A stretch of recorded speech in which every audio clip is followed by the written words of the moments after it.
بسم الله الرحمن الرحيم الحمد لله رب العالمين والصلاة والسلام على أشرف الأنبياء والمرسلين نبينا محمد وعلى آله وأصحابه أجمعين أما بعد اعتقاد الفرقة الناجية المنصورة إلى قيام الساعة أهل السنة والجماعة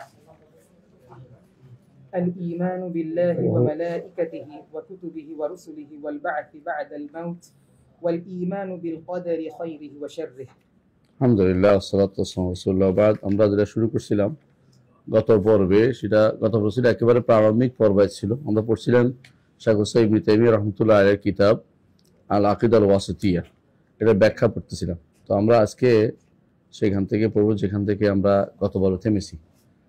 শুরু হয়নি, আজকে থেকে শুরু ধরে নিতে হবে। আগেরটা ছিল ভূমিকা, আর আম্মা বাদু, আমার এখানে একটু বাড়তি আছে, ওখানে এটা নাই, তো এখানে আছে আম্মা বাদ, অর্থাৎ নিয়ম হচ্ছে আম্মা বাদ বলা। আমরা ওই দিন আলোচনা করেছিলাম যে সাধারণত হাম সানার পরে, আল্লাহর প্রশংসার পরে আম্মা বাদ, তারপর কথা শুরু করা, এটা রয়েছে নিয়ম। এভাবেই সাধারণত আরবরা তাদের কথা শুরু করে। এটাই রাসূলুল্লাহ সাল্লাল্লাহু আলাইহি ওয়াসাল্লাম এভাবে শুরু করেছেন। প্রথম এটা কে বলেছেন বলা হয় থাকে, দাউদ আলাইহিস সালাম প্রথম বলেছেন আম্মা বাদ, এবং এই জন্য ওনাকে বলা হয়তো আতাইনাহু আল হিকমাত ফাসল খিতাব, তাকে ফসলে খেতাব দান করে। ফসলে খেতাব অর্থ হলো সম্বোধনের মধ্যে কিভাবে পার্থক্য করতে হয়, আগের কথা এবং পরের কথার মধ্যে কিভাবে পার্থক্য করতে হয় সেটাকে আলাদা করার নীতি হচ্ছে আম্মা বাদ, তারপরে কথা। আগে আল্লাহ প্রশংসা, তারপরে রাসূলের দুরূদ, তারপরে কথা, এই জন্য আম্মা বাদ। তারপর বলা হচ্ছে ফাহাদা, অর্থাৎ যেটা এখন আলোচিত হবে এটা হচ্ছে ইতিকাদ বা বিশ্বাস। আল ফিরকাতুন নাজিয়া, নাজাতপ্রাপ্ত দলের বিশ্বাস। নাজাতুর দলের তিনি তিনটা শব্দ ব্যবহার করেছেন। আল মনসুরা, যারা সাহায্যপ্রাপ্ত, ইলা কিয়ামিস সাআ, কিয়ামত অনুষ্ঠিত হওয়ার আগ পর্যন্ত। এরপর বলছেন আহলে সুন্নাতি ওয়াল জামাআহ, এই তিনটি নামে একসাথে উল্লেখ করেছেন তিনি। ইবনে তাইমিয়া রাহমাতুল্লাহ আলাইহি তিনটে নাম উল্লেখ করেছেন। একটা হচ্ছে কি, একটা হচ্ছে ফিরকাতুন নাজিয়া, একটা হচ্ছে তায়েফা আল মনসুরা, একটা হচ্ছে আহলে সুন্নাতি ওয়াল জামাআহ। এই তিনটি নাম তিনি উল্লেখ করেছেন যে এই তিনটির অধিকারী যারা হবে তাদের কি আকীদা থাকতে হবে। যদি আপনি ফিরকাতুন নাজিয়া হতে চান, নাজাত প্রাপ্ত হতে চান, যদি আপনি সাহায্যপ্রাপ্ত হতে চান, যদি আপনি আহলুস সুন্নাহ ওয়াল জামাতের অন্তর্ভুক্ত হতে চান, তো আপনাকে কি কি বিশ্বাস রাখতে হবে। ইতিকাদ শব্দের মূল অর্থ হচ্ছে কোনো কিছু বেঁধে ফেলা, কোনো কিছু টাইট করে বেঁধে ফেলা যাতে ছুটে না যায়। অনেকগুলো রব্ত বলা এটাকে, আর রব্ত ওয়াল ইস্তিসাব, কোনো কিছু দৃঢ়ভাবে বাঁধাই করানো হচ্ছে ইতিকাদ। তো মানুষের অন্তরে অনেক কিছুই থাকে যেগুলো মানুষ দৃঢ়ভাবে বাঁধাই করে রাখে, মানে শক্ত করে রাখে, এগুলো সরে না। যেমন আপনার বিশ্বাস আছে যে মুহাম্মদ রাসূলুল্লাহ সাল্লাল্লাহু আলাইহি ওয়াসাল্লাম মক্কাতে এসেছিলেন আর মদিনাতে মারা গেছেন, এই যে বিশ্বাসটা, এটা আপনার মন থেকে কখনো ছুটে যাচ্ছে না। আবার যারা অন্য ধর্মের তারাও কিছু বিশ্বাস এরকম রাখে যেগুলো মন থেকে ছুটে যায় না। তো আকীদা বলা হয় এমন জিনিসকে যে জিনিস মন থেকে কখনো যায় না, মানে এটা ধারণাবিহীন হতে পারে না, বা সন্দেহ থাকলে এটা আকীদা হতে পারে না। আকীদা হতে হলে দৃঢ় হতে হয়। এটারে আরবিতে বলে আল হুকমু আদ-দাহনি আল জাযিম, আল হুকমু আদ-দাহনি আল জাযিম। এটা সত্য হতে পারে, আবার অসত্য হতে পারে, মিথ্যা হতে পারে। সত্য হতে হলে, আকীদা সত্য হতে হলে অবশ্যই এমন আকীদা হতে হবে যেটার উৎসটা সত্য এবং যেটার বাহকরা সত্য। উৎসটা সত্য হলে আপনাকে কোরআনে কারীম, কোরআনে কারীম বা রাসূলের হাদিস হতে হবে। আল্লাহর বাণী তো রাসূলের বাণী হতে হবে, কারণ দুটোই ওয়াহী। তো কারণ হচ্ছে আরেকটা হতে হবে কি, আরেকটা হতে হবে যে এর বাহকরাও সত্য বলে প্রমাণিত হতে হবে। কোরআনে কারীম আমাদের কাছে এমনভাবে আসছে যে এখানে কোনো সন্দেহ করার কোনো অবকাশ নাই। আমরা ভালো করে জানি যে কোরআন কারীম মুখস্থ হয়ে আসছে আজ পর্যন্ত, এবং লক্ষ লক্ষ নয় কোটি কোটি মানুষ মুখস্থ করে আছে। একেবারে কেউ একটা ভুল করলে পিছন দিকে লোকমা দেওয়ার জন্য বসে আছে। যেমন রমজান মাসে দেখবেন যে বহুত লোকমা দিচ্ছে, এর অর্থ হচ্ছে এখানে সন্দেহ করার কোনো সুযোগে নেই। তো আবার এটার মধ্যেও কেউ কেউ কিন্তু ভিন্ন রচনা করছে, কিন্তু এগুলো মানুষ গ্রহণ করে নাই। যেমন যারা বাহাইরা আছে ওরা একটা কোরআন বানাইছে, যারা বাবিয়া আছে ওরা একটা বানাইছে, এরকম কাদিয়ানীরাও একটা বানাইছে। তাদের মন মতো করে প্রত্যেকে এটারে সংক্ষেপ করে সংকোচন করে এটা বানাইছে, মানুষ এগুলো গ্রহণ করে নাই। কিন্তু আল্লাহ তাআলা তার দ্বীনকে হেফাজত করে রেখেছেন। এগুলো কোরআনের ব্যাপারে। হাদিসের ব্যাপারে আল্লাহ তাআলা ওয়াদা করেছেন যে তার নবীর বর্ণনাটাই হচ্ছে জিকির। কোরআনটা যেমন জিকির, হাদিসও তেমনি জিকির। আল্লাহ ওয়াদা করেছেন যে ইন্না নাহনু নাযালনা যিকরা ওয়া ইন্না লাহু লাহাফিজুন। জিকির যিনি নাযিল করেছেন, জিকির হেফাজত তিনি করবেন। এজন্য তিনি হাদিসের হেফাজত করেছেন। এমন লোকদেরকে আল্লাহ তাআলা পাঠিয়েছেন এই যুগে, এখন পাঠান না, ওই যুগে হাদিস হেফাজতের যুগে, যারা হাজার হাজার হাদিস মুখস্থ পারত। এমনকি কারো কারো লাখ 3 লাখ পর্যন্ত মুখস্থ করেছেন। ইমাম বুখারী রাহমাতুল্লাহ আলাইহি বহু হাদিস মুখস্থের কথা তিনি বলেছেন। এরকম অনেক ইমামদের কথা আছে যারা এত এত হাদিস মুখস্থ করতো, এবং আমরা জানি যে এত হাদিস আসলে নাই। তাহলে কিভাবে মুখস্থ করেছে? এগুলো হচ্ছে সনদ, এক একটা বর্ণনা। ধরুন একই হাদিস 10 জন থেকে আসছে, একই হাদিস 20 জন থেকে আসছে, এক জায়গায় এসে থামছে। তো ওনারা প্রত্যেকটা সনদকে একটা হাদিস বর্ণনা করতো, এই জন্য এত হাদিস। কিন্তু এত হাদিসের কোনো আসলেই এত হাদিস না। মানে হাদিস হলো সনদের যে বর্ণনা পরম্পরার কারণে এক একজন এই বর্ণনা আসছে, একটা এই বর্ণনা আসছে, একই হাদিস হয়তো 20 বর্ণনায় আসছে, তো ওরা 20টা ধরছে, কারণ যেহেতু আমার ভিন্ন ভিন্ন বর্ণনায় আসছে। এই জন্য এগুলি অনেক শক্তিশালী বর্ণনার কারণে আল্লাহ তাআলার বিশেষ রহমত যে এগুলি নিয়ে সন্দেহ করার কোনো প্রবণতা, যারা হাদিস বর্ণনা করে যে ফিল্ডের লোক, সেই ফিল্ডের লোক সন্দেহ করে না, অন্য ফিল্ডের লোক সন্দেহ করতেই পারে। স্বর্ণকার যেমন স্বর্ণ দেখলে চিনতে পারে, তেমনি মুহাদ্দিসরা হাদিস দেখলে বুঝতে পারে এটা কি শুদ্ধ না শুদ্ধ না, মুহাদ্দিসরা দেখলে বুঝতে পারে। সুতরাং উৎস শুদ্ধ হচ্ছে কোরআন এবং সুন্নাহ। আর বাহকরা যারা কোরআনের বাহক, এরা তো বহন করেই আছে দিন দিন ধরে। হাদিসের বাহকরা আজ পর্যন্ত শত শত হাদিস মুখস্থকারী রয়ে গেছে। এরাও এমনকি এরা এরকম হইতে হয় যে সনদটা মিল থাকতে হয় রাসূল পর্যন্ত। তারপরে দ্বিতীয় হচ্ছে তারা আদল হইতে হয়। তৃতীয় হচ্ছে তারা গ্রহণযোগ্য ব্যক্তিত্ব অর্থাৎ নির্ভরযোগ্য ব্যক্তিত্ব হইতে হয়। চতুর্থ হচ্ছে তারা কোনো স্বাদ বর্ণনা দেয় না, অর্থাৎ যেটা ইল্লত নাই, দোষ, গোপন দোষ অলাদিন থাকতে পারবে না, স্বাদ থাকতে পারবে না। 5টা শর্ত সবসময় তারা খেয়াল রেখেছে। 5টা শর্ত, একটা হাদিস শুদ্ধ হওয়ার ক্ষেত্রে 5টা শর্ত সবসময় তারা খেয়াল রেখেছে। সেটা কি? একটা হচ্ছে রাসূল পর্যন্ত সনদ মিল থাকা। দ্বিতীয় হচ্ছে যে যারা এটা বর্ণনা করছে তারা এমন আদেল বা ন্যায়পরায়ণ যে এরা জীবনে কোনোদিন মিথ্যা কথা বলেনি, কাউকে ঠকায়নি, কারোর সাথে ঠকাবাজি করেনি, এবং কারো কোন রকম সালাত ত্যাগ করেনি, এই জাতীয় লোকগুলো তারা থাকবে। 3 নম্বর হচ্ছে তারা সেকা মানে হচ্ছে তারা নির্ভরযোগ্য। নির্ভরযোগ্য কেন? যে তারা কোনোদিন গাফলত ছিল না, ঘুমে ঘুমে ফজিলত বর্ণনা করতো না, এই জাতীয়, মানে যারা এই জাতীয় নির্ভরযোগ্য ব্যক্তি তারা ছিল। 3 নম্বর হচ্ছে যে তারা 4 নম্বর হচ্ছে যারা শাদ না, যারা হাদিস বর্ণনাকারী কোনো শক্তিশালী হাদিস বিপরীত বর্ণনা করছে এরকম না। এই সাইডে এসে দুইটা হচ্ছে এর সাথে সম্পৃক্ত, সনদের সাথে সম্পৃক্ত।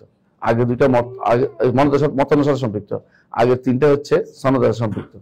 আরেকটা হচ্ছে মুআল্লাল, গোপন দোষ, যেটা শুধুমাত্র মুহাদ্দিস বুঝতে পারে আর কেউ বুঝতে পারে না। মুহাদ্দিস ধরে বুঝতে পারে এই সনদ ঠিক নাই।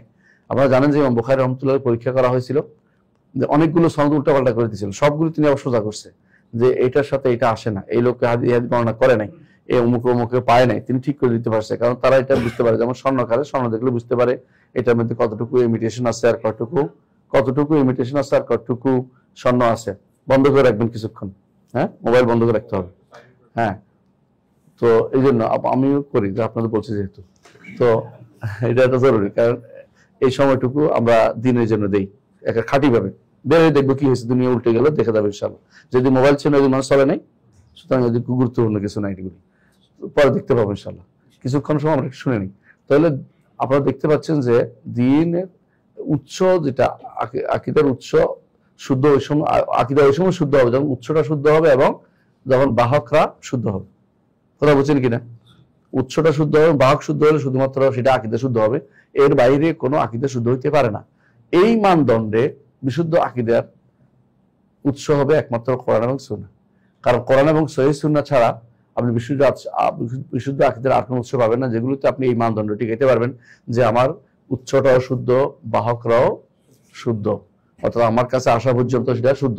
একটা খবর যদি এখন চাউর হয়ে যায় যে যে অমুক মারা গেছে, যে বাদশাহ, কি নাম, বাদশাহ সালমান মারা গেছে, তা আপনি বললেন তোমার উৎসটা কি? যদি বলে যে একেবারে ওনার বাসা থেকে ফরমান জারি হয়েছে, কোনখান থেকে, যে দেওয়াল মালাকি থেকে ফরমান জারি, তিনি মরে গেছে, বলতে হ্যাঁ এবারে ঠিক আছে। আর যদি হয় আমাদের দেশের কোনো একজন ব্যক্তিত্ব হচ্ছে, তোমার কাছে কেমনে খবর আসলো, বুঝলেন না কথাটা? তো সুতরাং উৎসের দিক থেকে আমাদের দিন ছাড়া অন্য কোনো দিন উৎস এবং বাহক এই দুইটার হেফাজত করতে পারে নাই। দুর্ভাগ্যবশত আমরা এত কিছু পাওয়ার পরেও আমরা এটাই গ্রহণ না করে বাইরের আকীদা গ্রহণ করার জন্য ব্যস্ত হয়ে পড়ি। তো এই দিক থেকে আকীদা শব্দের মূল অর্থ আমরা জানতে পারছি, তাই না? আকীদা শুদ্ধ হইতে পারে, অশুদ্ধ হইতে পারে। শুদ্ধ হইতে হলে অবশ্যই দুইটা জিনিস লাগবে। একটা কি? উৎস শুদ্ধ হইতে, আর হলো বাহকরাও শুদ্ধ হইতে হবে, বাহকরা শুদ্ধ হইতে হবে। তো এই হিসাবে ইসলামী আকীদা বা আকীদা যেটাকে বলা হয়, এটার সঙ্গে আরেকটু পরিবর্তন হবে। এখন কি হবে যে যেই আকীদা বা যে বিশ্বাসটি কোরআন এবং সুন্নাহ বেসড, যে বিশ্বাসটি কোরআন এবং সুন্নাহ বেসড সরাসরি। কারণ হচ্ছে কোরআন এবং সুন্নাহ বেসড হলে এই বিশ্বাসটা কি করতে হবে? কোরআন এবং সহিহ সুন্নাহ বেসড হতে হলে এই বিশ্বাসটা কি করতে হবে? এখন আপনাকে কোরআনে খুঁজতে হবে অথবা সহিহ সুন্নাহ খুঁজতে হবে। আর অন্যগুলি কি করবে? সাপোর্ট করার সাপোর্টিং কিছু আছে, উৎস আছে, কিন্তু এগুলি সরাসরি কোনো আকীদা আমাকে জানাবে না, সরাসরি সাপোর্ট করবে। তো এই হিসাবে কোরআন এবং সুন্নাহ বেসড যে আকীদা বিশ্বাস আছে সেটাকে আমরা মানতে হবে যে আমাদের আকীদা উৎস হিসেবে। তো এটাই এখানে তিনি ফেরকাতুন নাজিয়া, নাজাত প্রাপ্ত দলের আকীদা বা এই তায়েফাল মানসুরা, সাহায্যপ্রাপ্ত দলের আকীদা অথবা আহলুস সুন্নাত ওয়াল জামাআর আকীদা যেগুলো বলেছেন, এগুলোর মধ্যে আমরা দেখতে পাই যে এগুলো যে ওই আকীদাটাই দেওয়া হয়েছে যেটা কোরআন এবং সুন্নাহর মধ্যে আছে। কোরআনে কারিমে এই যে এখন পড়ছেও, যে ছেলেটা পড়ছে, 6টা জিনিসের কথা বলা হয়েছে এখানে। ইবনে তাইমিয়া রাহমাতুল্লাহ আকীদা হচ্ছে এই 6টা জিনিসের মধ্যে। একটা হচ্ছে কি? আল্লাহ সম্পর্কে, একটা হচ্ছে ফেরেশতা, কিতাব, রাসূল, তারপরে আখিরাত, তাকদীর। এই 6টা জিনিস সম্পর্কে এখানে বর্ণনা করা হয়েছে। 6টা জিনিস হচ্ছে আকীদার মূল।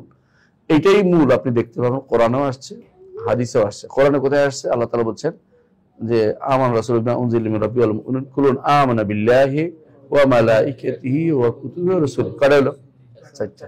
লা নুফাররিকু বাইনা আহাদিন মির রাসূলিহি ওয়া ক্বালু সামি'না ওয়া আতানা গুফরানাকা রাব্বানা ওয়া ইলাইকাল মাসির। ইলাইকাল মাসির হচ্ছে আখিরাত, বুঝছেন তো? লা ইউকাল্লিফুল্লাহু নাফসান ইল্লা উসআহা মা কাসাবাত, সব তাকদীর, যে যা কামাইবে এটা আল্লাহ নির্ধারিত। সুতরাং এই জন্য এই দুইটা পরে রাতে ঘুমাইলে কাফাতাহু, তার ঈমানের জন্য যথেষ্ট, তার ঈমান সাক্ষ্য দেওয়ার জন্য যথেষ্ট হয়ে যায়। কারণ এই দুটি আয়াত তার ঈমানের প্রত্যেকটা অংশের মধ্যে আছে, বুঝে আসছে? আর ঈমানের রোকনগুলো প্রত্যেকটা থাকার কারণ আরেকটি আয়াত আছে, 5টা একসাথে আসছে। ওয়া মাইয়াকফুর বিল্লাহি ওয়া মালাইকাতিহি ওয়া কুতুবিহি ওয়া রুসুলিহি ওয়াল ইয়াউমিল আখির ফাকাদ দাল্লা দালালান বাঈদা। যে কেউ 5টা জিনিস অস্বীকার করবে সে পথভ্রষ্ট হয়ে যাবে। সূরা নিসাতে বলেছেন আল্লাহ তাআলা। তো বোঝা যাচ্ছে 5টা একসাথে আসছে। আবার একটা ভিন্ন আসছে, সেটা কি? সেটা বলছে আল্লাহ তাআলা ইন্না কুল্লা শাইইন খালাকনাহু বিকাদার। সূরা কালামের মধ্যে, তো কালামের মনে হয় ওখানে ইন্না কুল্লা শাইইন খালাকনাহু বিকাদার। হ্যাঁ, কালামের মধ্যে ইন্না কুল্লা শাইইন খালাকনাহু বিকাদার, সবকিছু আমরা তাকদীর অনুযায়ী সৃষ্টি করেছি। কয়টা জিনিস হলো? 6টা জিনিস না? ঠিক 6টা জিনিস হাদিসে জিবরিল আসছে। হাদিসে জিবরিলে 6টা জিনিস আসছে। আখবরনা মাল ঈমান, আমাদেরকে জানান ঈমান কি জিনিস। হ্যাঁ, আখবরনা মাল ঈমান, আমাদেরকে জানান ঈমান কি জিনিস। তো তখন রাসূলুল্লাহ সাল্লাল্লাহু আলাইহি ওয়াসাল্লাম উত্তর দিলেন, জিবরিল প্রশ্ন করে উত্তর দিলেন, আনতুমিনা বিল্লাহি ওয়া মালাইকাতিহি ওয়া কুতুবিহি ওয়া রুসুলিহি ওয়াল ইয়াউমিল আখির ওয়াল কদরি খাইরিহি ওয়া শাররিহি। এটা রাসূলুল্লাহ সাল্লাল্লাহু আলাইহি ওয়াসাল্লাম উত্তর দিয়েছেন। এবং এইটা কিয়ামত পর্যন্ত যত মানুষ আকীদার বিষয় লিখবে এটা দিয়ে শুরু করে, এটা শুদ্ধ। আর এর বাইরে অন্য কিছু দিয়ে শুরু করলে সে সঠিক পথে আগাতে পারবে না। অর্থাৎ তাকে অবশ্যই এই জিবরিল যেভাবে আসছিল দিন শিখাতে, সেইভাবেই তাকে এগিয়ে যেতে হবে। আকীদার মৌলিক রোকন হচ্ছে এই 6টা। এই 6টার দিকে আমরা একটু খেয়াল করি ভালো করে। আমরা কিন্তু 6টাকে, ওয়ালাইকুম আসসালাম ওয়া রাহমাতুল্লাহি ওয়া বারাকাতুহু, 6টাকে আমরা কিভাবে বুঝাতে পারি? 1 নম্বর দেখেন, 6টার মধ্যে আনতুমিনা বিল্লাহি, তাই না? আল্লাহ সম্পর্কে জানতে হলে কি করতে হবে? এটা আমরা বলছি। আল্লাহ, তারপর হলো ফেরেশতা আল্লাহর কর্ম মানে কি? সৃষ্টি। ফেরেশতাদেরকে আল্লাহ সৃষ্টি করেছেন। আনতুমিনা বিল্লাহি ওয়া মালাইকাতিহি ওয়া কুতুবিহি, কিতাব আল্লাহর গুণ। হ্যাঁ, মালাইকাতু রসুলিহি, রসুলরা আল্লাহর সৃষ্টি, কর্ম। কুতুবি রসুল ইয়াউমিল আখির আল্লাহর কর্ম। হ্যাঁ, ওয়াল কদরি খাইরি ওয়া শাররি, তাকদীর আল্লাহর কর্ম এবং একটা সিফাতও আছে। অর্থাৎ সিফাতও আছে, আবার ফেইলও আছে, দুটেই। তো দেখা হচ্ছে আমরা ঘুরে ফিরে 6টা রকম দেখতে হবে, সবই আল্লাহর সাথে সম্পৃক্ত, তাই না? আল্লাহর সাথে সম্পৃক্ত। তাহলে আকীদা আল্লাহর সাথে সম্পৃক্ত। এই জন্য অনেক সময় মানুষ বলে যে এই কেউ বাজার গেলে মাছ কিনে নাই, শিরিক। এটা কোনো অর্থই হলো না, অর্থপূর্ণ কথা হলো না। কেউ বললেন যে কেউ গুনার কাম করছে, কেউ শিরিক, গুনার কাম তো শিরিকের জায়গা হয়নি। আমরা শিরিক হচ্ছে আল্লাহর সাথে সম্পৃক্ত হতে হবে। আল্লাহর হয় আল্লাহর জাতের সাথে, না আল্লাহ জাত মানে সত্তা, আল্লাহর সত্তার সাথে, না আল্লাহ তাআলার কর্মের সাথে। এই দুইটাকে বলা রুবুবিয়ত, দুইটা কি বলা হয়? রুবুবিয়ত। অথবা আল্লাহর নাম অথবা গুণের সাথে, এটা বলা আসমা সিফাত। আর একটা হচ্ছে আল্লাহর ইবাদতের সাথে, বা এটা নাম বলা হয় উবুদিয়ত, এটাকে বলা হয় দাসত্ব, উলুহিয়ত। তাহলে এই পাঁচটা জিনিস মূলত, জাত, আফআল, আসমা, সিফাত, আরেকটা হলো হুকুক বা অধিকার, বা এটাকে উলুহিয়ত যেটাই বলেন। এই পাঁচটা জিনিস হচ্ছে মূলত আকীদা। আমরা বুঝতে পারছি? এই আকীদার এই বিষয়গুলো যদি আমরা ঠিক মতো বুঝতে পারি, তাহলে আমরা আর আকীদার বিষয় নিয়ে টানাটানি করবো। এগুলি ঠিক হলে সব ঠিক হয়ে যাবে। এগুলি ঠিক করার জন্যই আল্লাহ তাআলা নবী রাসূলদের পাঠিয়েছেন। এগুলি ঠিক করার জন্য প্রত্যেকটা ইবাদতের মূল উদ্দেশ্য হচ্ছে আল্লাহর জন্য এগুলি ঠিক করা। ইবাদত আল্লাহর জন্য হয়। ইবাদতের মধ্যে দেখবেন যে রুবুবিয়ত আছে, আল্লাহর রবের কথা আছে, সত্তার কথা আছে, কর্মের কথা আছে, নামের কথা আছে, গুণের কথা আছে। দেখেন না, আপনি শুরু করলে আল্লাহু আকবার, তাই না? আল্লাহর কথা আছে না? এবার দেখুন আপনি সালাত আদায় করেন আলহামদুলিল্লাহ রাব্বিল আলামিন, আর রুবুবিয়ত, উলুহিয়ত, আসমা সিফাত সবই আছে এর ভিতরে। তো দেখা যাচ্ছে এই পাঁচটি জিনিসকে সব জায়গাতেই গুরুত্ব দেওয়া হয়েছে। এবং হজের মধ্যেও দেখবেন যে তালবিয়া আছে, পুরোটাই তাওহীদের সাথে সম্পৃক্ত। এই জন্য আকীদা অর্থ এই জিনিসগুলো। এখন যদি কেউ বলে আকীদা নিয়ে বাড়াবাড়ি করে যে আকীদা বলা যাবে না, আকীদা ফেক, তাহলে বুঝতে হবে সেই ফেক। মানে সে, কারণ তার তো একটা বিষয় আছে, কারণ সে এখন বাড়াবাড়ি করতেছে কেন? সে মনে করতেছে আকীদা শব্দের কারণে আমরা বুঝি বিভেদ সৃষ্টি করছি। না, বিভেদ তো সৃষ্টি করি নাই, বিভেদ তো হয়েই আছে। বিভেদ সৃষ্টি, কেউ যদি বলে যে রাসূলুল্লাহ সাল্লাল্লাহু আলাইহি ওয়াসাল্লাম আসার কারণে আরবরা বিভেদে বিভক্ত হয়ে গেছে, এই কথা বললে তো রাসূলের মতো নেয়ামতকে আমরা কি করলাম? দূরে ঠেলে দিলাম। রাসূলের মতো এত বড় নেয়ামতকে আমরা দূরে ঠেলে দিচ্ছি, নাউযুবিল্লাহ। এটা আবু জাহেলের কথার মতো। আবু জাহেল বলছে আল্লাহ আগামী দিন আপনি পিষে ফেলবেন যে আমাদের ভাই ভাই শত্রুতা তৈরি করে দিয়েছে, যে আমাদের মধ্যে সমাজটাকে সুন্দর সমাজটার মধ্যে আগুন লাগিয়ে দিয়েছে, তাকে আগামী দিন আপনি পিষে ফেলেন। আল্লাহর কাছে দোয়া করতেছে আবু জাহেল। তো যে কেউ আকীদা বিশ্বাসটাকে গৌণ মনে করবে, সে ব্যক্তি কখনো ঈমানদার হতে পারবে না। আকীদা বিশ্বাস হচ্ছে প্রথম কাজ। প্রথম কাজ হচ্ছে আকীদা বিশ্বাস ঠিক করা। সালাত নয়, সালাতের আগে হচ্ছে আকীদা বিশ্বাস। এই জন্য সালাত ফরজ হয়েছে নবুয়তের 10ম বছরে এসে। এর আগ পর্যন্ত সালাত 5 ওয়াক্ত সালাত ফরজ হয়নি। আপনারা জানেন, সামান্য সালাত ফরজ ছিল, 2 ওয়াক্ত পড়তো। এটা ছিল শুধুমাত্র সকালে এবং বিকালে। এর আগ পর্যন্ত ফরজ সালাত যেটা হয়েছে এটা 5 ওয়াক্ত 10 বছর পরে, 10 বছর ইমানের পরে, 10 বছর ইমানের ইয়ার পরে, ইমানের প্রশিক্ষণের পরে তারপরে সালাতে ফরজ হয়েছে। কথা বুঝেন? এদের সবকিছুর আগে গুরুত্ব দিতে হবে আকীদাকে। আকীদা ও ইমানের মধ্যে কি পার্থক্য বলো? ব্যাপক একটা শব্দ। ঈমান হচ্ছে সহিহ আকীদা, হচ্ছে ঈমান, এবং আকীদা হচ্ছে খারাপ হয় ভালো হয়।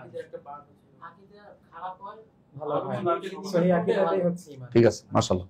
সহিহ আকীদা যেটা, এটা ঈমান, ভালো কথা বলছেন। আর আকীদা একটা ব্যাপক শব্দ, এটা সবারই থাকে, কিন্তু ঈমান সবার থাকে না। ঈমান কোন কাফের ঈমান এটা আমরা বলতে পারি না, কাফের আকীদা বিশ্বাস আছে। কিন্তু ঈমান শব্দটি শুধু আমাদের যে ইসলামের সাথে সম্পৃক্ত বাইরের লোকদেরকে ঈমানের কথা দিয়ে কোনো ধরা যাবে না। তার ঈমান কি, তার আকীদা হতে পারে, একটা হিন্দুর আকীদা বিশ্বাস হতে পারে, কিন্তু হিন্দুর ঈমানের কথা বলা যাবে না। ঈমান শুধু আমার ঈমানের সাথে সম্পৃক্ত, কারণ আমরা ঈমান শব্দটি আমাদের সারাই পরিভাষা, এটা অন্যের জন্য ব্যবহার করতে পারি না। বুঝলেন কথাটা? যেমন আমরা এই মানব রচিত আইনকে শরীয়ত বলতে পারি না। আমাদের শরীয়ত হচ্ছে আল্লাহর দেয়া বিধানকে আমরা শরীয়ত বলি। যদিও শরীয়ত অর্থই হচ্ছে যে মানুষের চলার জন্য বিধান দেয়া। এই বিধান আমরা যেটা দিই এটা শরীয়ত, এই জন্য আমরা যেটা দিই এটা শরীয়ত হইতে পারে না। আল্লাহ যেটা দিয়েছেন এটা কি? শরীয়ত। কথা বুঝতে পারছি? আমাদের একটা আইন বা নীতি বিধান বিভিন্ন রকমের নাম হইতে পারে, কানুন নাম হইতে পারে, কিন্তু আল্লাহ যেটা দিয়েছেন এটার নাম হচ্ছে শরীয়ত। তেমনি ভাবে ঈমান পরিভাষাটি আল্লাহ দেয়া পরিভাষা, এটাকে বদলানোর কোনো সুযোগ নাই। এখন তাহলে বুঝতে পারছি যে আমরা কয়েকটা শব্দ, আকীদা শব্দের অর্থ বুঝছি, তাই না?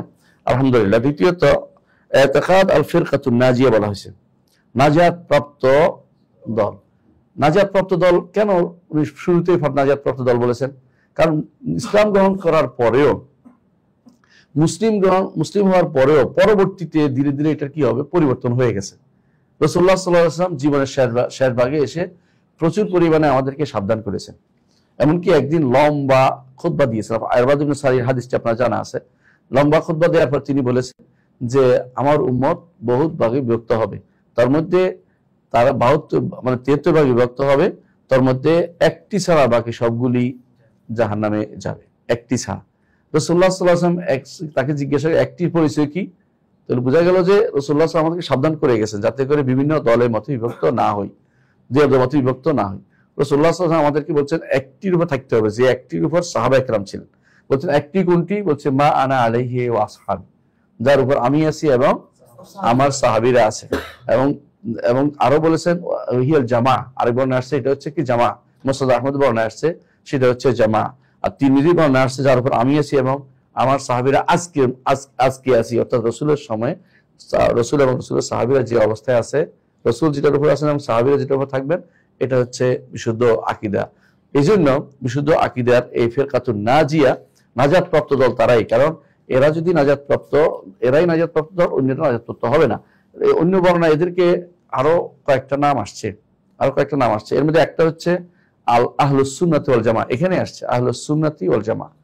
আহলুস সুন্নাহ আপনি কি বলেন? সুন্নাহ বলতে কি বোঝেন? হাদিস না? হাদিস। জামা বলতে কি বোঝেন?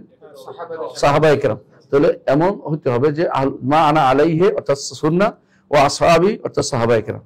তো সাহাবায়ে কেরামের সুন্নাহ এবং আমাদের নবীর সুন্নাহ, সাহাবায়ে কেরাম আদর্শ, নবীর আদর্শ, এটা যারা মানবে তারা বিশুদ্ধ আকীদার মধ্যে থাকতে পারবে। এটা থেকে এক বিন্দু সরে গেলে অতটুকু পথভ্রষ্টতা সে নিবে, এক বিন্দু সরলে ওইটুকু পথভ্রষ্টতা সে গ্রহণ করে নিচ্ছে।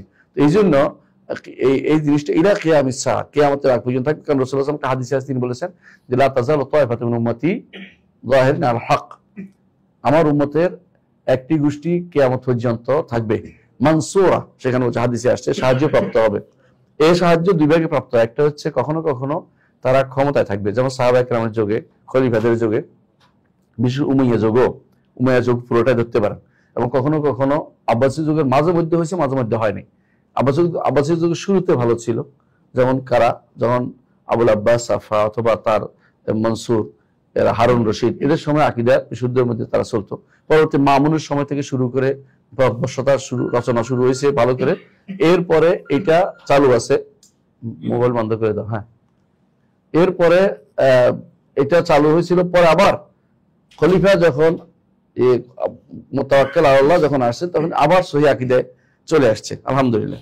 এর মাঝে মধ্যে হবে, মাঝে মধ্যে ভুলের উপর যাবে শাসকরা, কিন্তু এদের আরেকটা মানসুরা, আরেকটা অর্থ হচ্ছে এরা সবসময় মানসুরা হবে দলিল দিক থেকে, দলিল প্রমাণে তারা সবসময় উপরে থাকবে।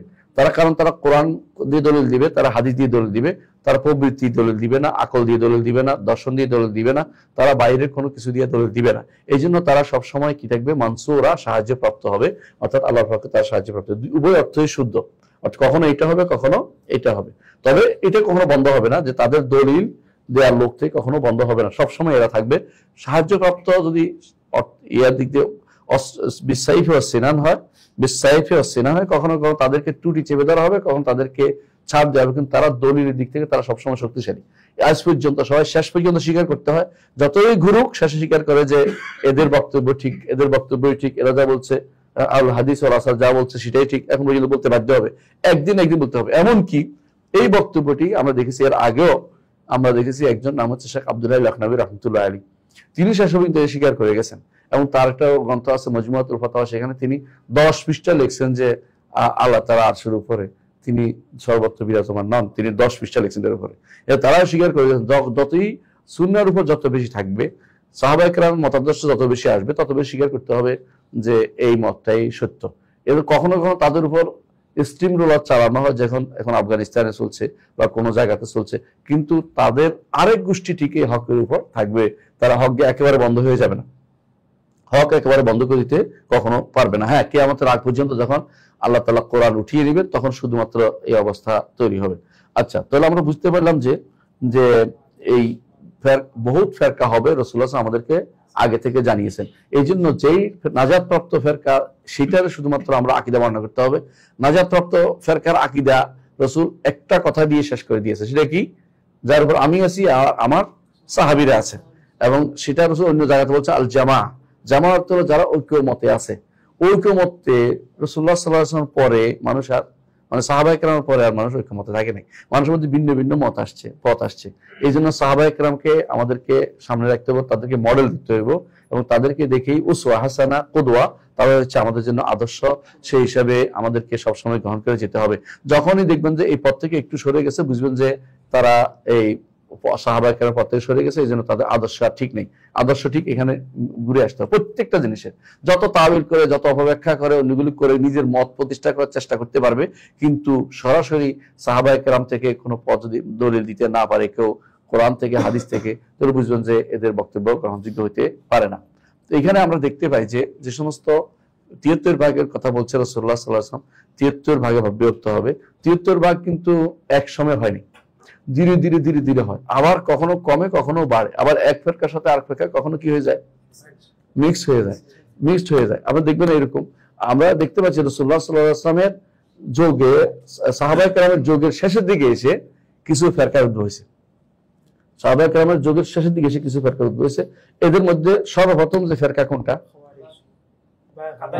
বগাত তো ফেরকা না, এরা আসলে সর্বপ্রথম যারা হয়েছে কাদারিরা। আহসান, সর্বপ্রথম হচ্ছে কাদারিরা হচ্ছে সর্বপ্রথম ফেরকা। এর আগে শিয়া যেটা হয়েছিল, এরা আকীদাগত ফেরকা ছিল না, ধীরে ধীরে শিয়া আকীদাগত ফেরকায় পরিণত হয়েছে, বুঝছেন কিনা? তো কাদারিরা সর্বপ্রথম বের হয়েছিল, তাকদীর অস্বীকারী। কাদারি অর্থ তাকদীর অস্বীকারী, উল্টা অর্থে। হ্যাঁ, কাদারি তাকদীর অস্বীকার। জাবারি অর্থ হচ্ছে তাকদীর জাবারিরা কি করে,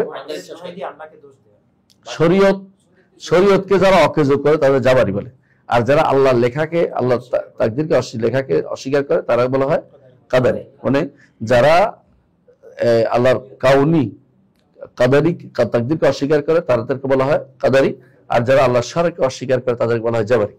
জাবারি আমাদের দেশে আছে যারা বলে এই লালন গোষ্ঠীর মতো, এরা জাবারি গোষ্ঠী, যেমনি নাচাও তেমনি নাচে পুতুলের দোষ যারা বলে এরা। তো জাবারি কাদারিরা আগে আসছে, জাবারিটা পরে আসছে। এদের বৃদ্ধার্থ হয়ে ওদের দ্বারা প্রভাবিত হয়ে আরেক গোষ্ঠী ঠিক উল্টা হয়ে গেছে। আচ্ছা, এলো প্রথম ফেরকা। দ্বিতীয় ফেরকা হলো জাহামিয়ারা বেরোছে। এরপরে বেরোছে মুরজিয়ারার পরে বেরোছে। হ্যাঁ, এরপরে রাফেদা মুরজিয়া কাছাকাছি সময় বেরোছে। কয়টা হলো? পাঁচটা বলছে, কাদারিয়া, জাহামিয়ারা, জাবারিয়া, খারেজিরা, মুতাজিলারা ওই কাদারিয়াদের সাথে একসাথে, কারণ কাদারিয়ারা মুতাজিলা সবগুলি কাদারি, জাহামিয়ারা আবার জাবারি, মনে রাখবেন। জাহামিয়ারা কাদারি না, জাহামিয়ারা বলে আমল করবে না একদম, যেমনি না চাও তেমনি আছে, এত আমল কি দরকার, এটা এই গোষ্ঠী। তো আরেকটা আমাদের দেশে বেশিরভাগ জাবারিও আছে, কাদারিও আছে, জাহামিও আছে, তিনটে আছে, আবার শিয়া রাফিদিও আছে, আর খারিজিও আছে, পাঁচটাই আছে। এগুলো মূল, এগুলির মধ্যে থেকে আরো শাখা হইয়া মোট কয়টা হয়েছে এখন? অনেক বেশি, 70-এর উপরে শাখা, নাউজুবিল্লাহ। অর্থাৎ সালাস সাবিন যে বলছে 73 ভাগ এখন সারা বিশ্বে আছে। এদের মধ্যে কিছু আছে 73 ভাগ থেকে বেরিয়ে গেছে। আমি বুঝাতে বলছি কি, 73 ভাগ যে জাহান্নামে যাবে, এই 73 ভাগকে চিরস্থায়ী জাহান্নামে বলা হয়নি। কিছু কিছু এদের মধ্যে থেকে 73 ভাগ থেকে বেরিয়ে জাহান্নামের পথে চলে গেছে একবার স্থায়ীভাবে। যেমন শিয়াদের মধ্যে কিছু গোষ্ঠী 73 ভাগের মধ্যে আর নাই, উম্মতের ফেরকার মধ্যে আর নাই। না, ইসনা আশারিয়া না, নুসাইরিরা। আর কেরা? বোহরা না, বাগিরা না, বোহরা এখানে আছে বাংলাদেশে। তারপরে ইসমাইলিয়া, এটা মরে গেছে কদিন আগে, আগা খান। তারপরে আর আছে বাহাইরা, বাহাই চিনছেন তো?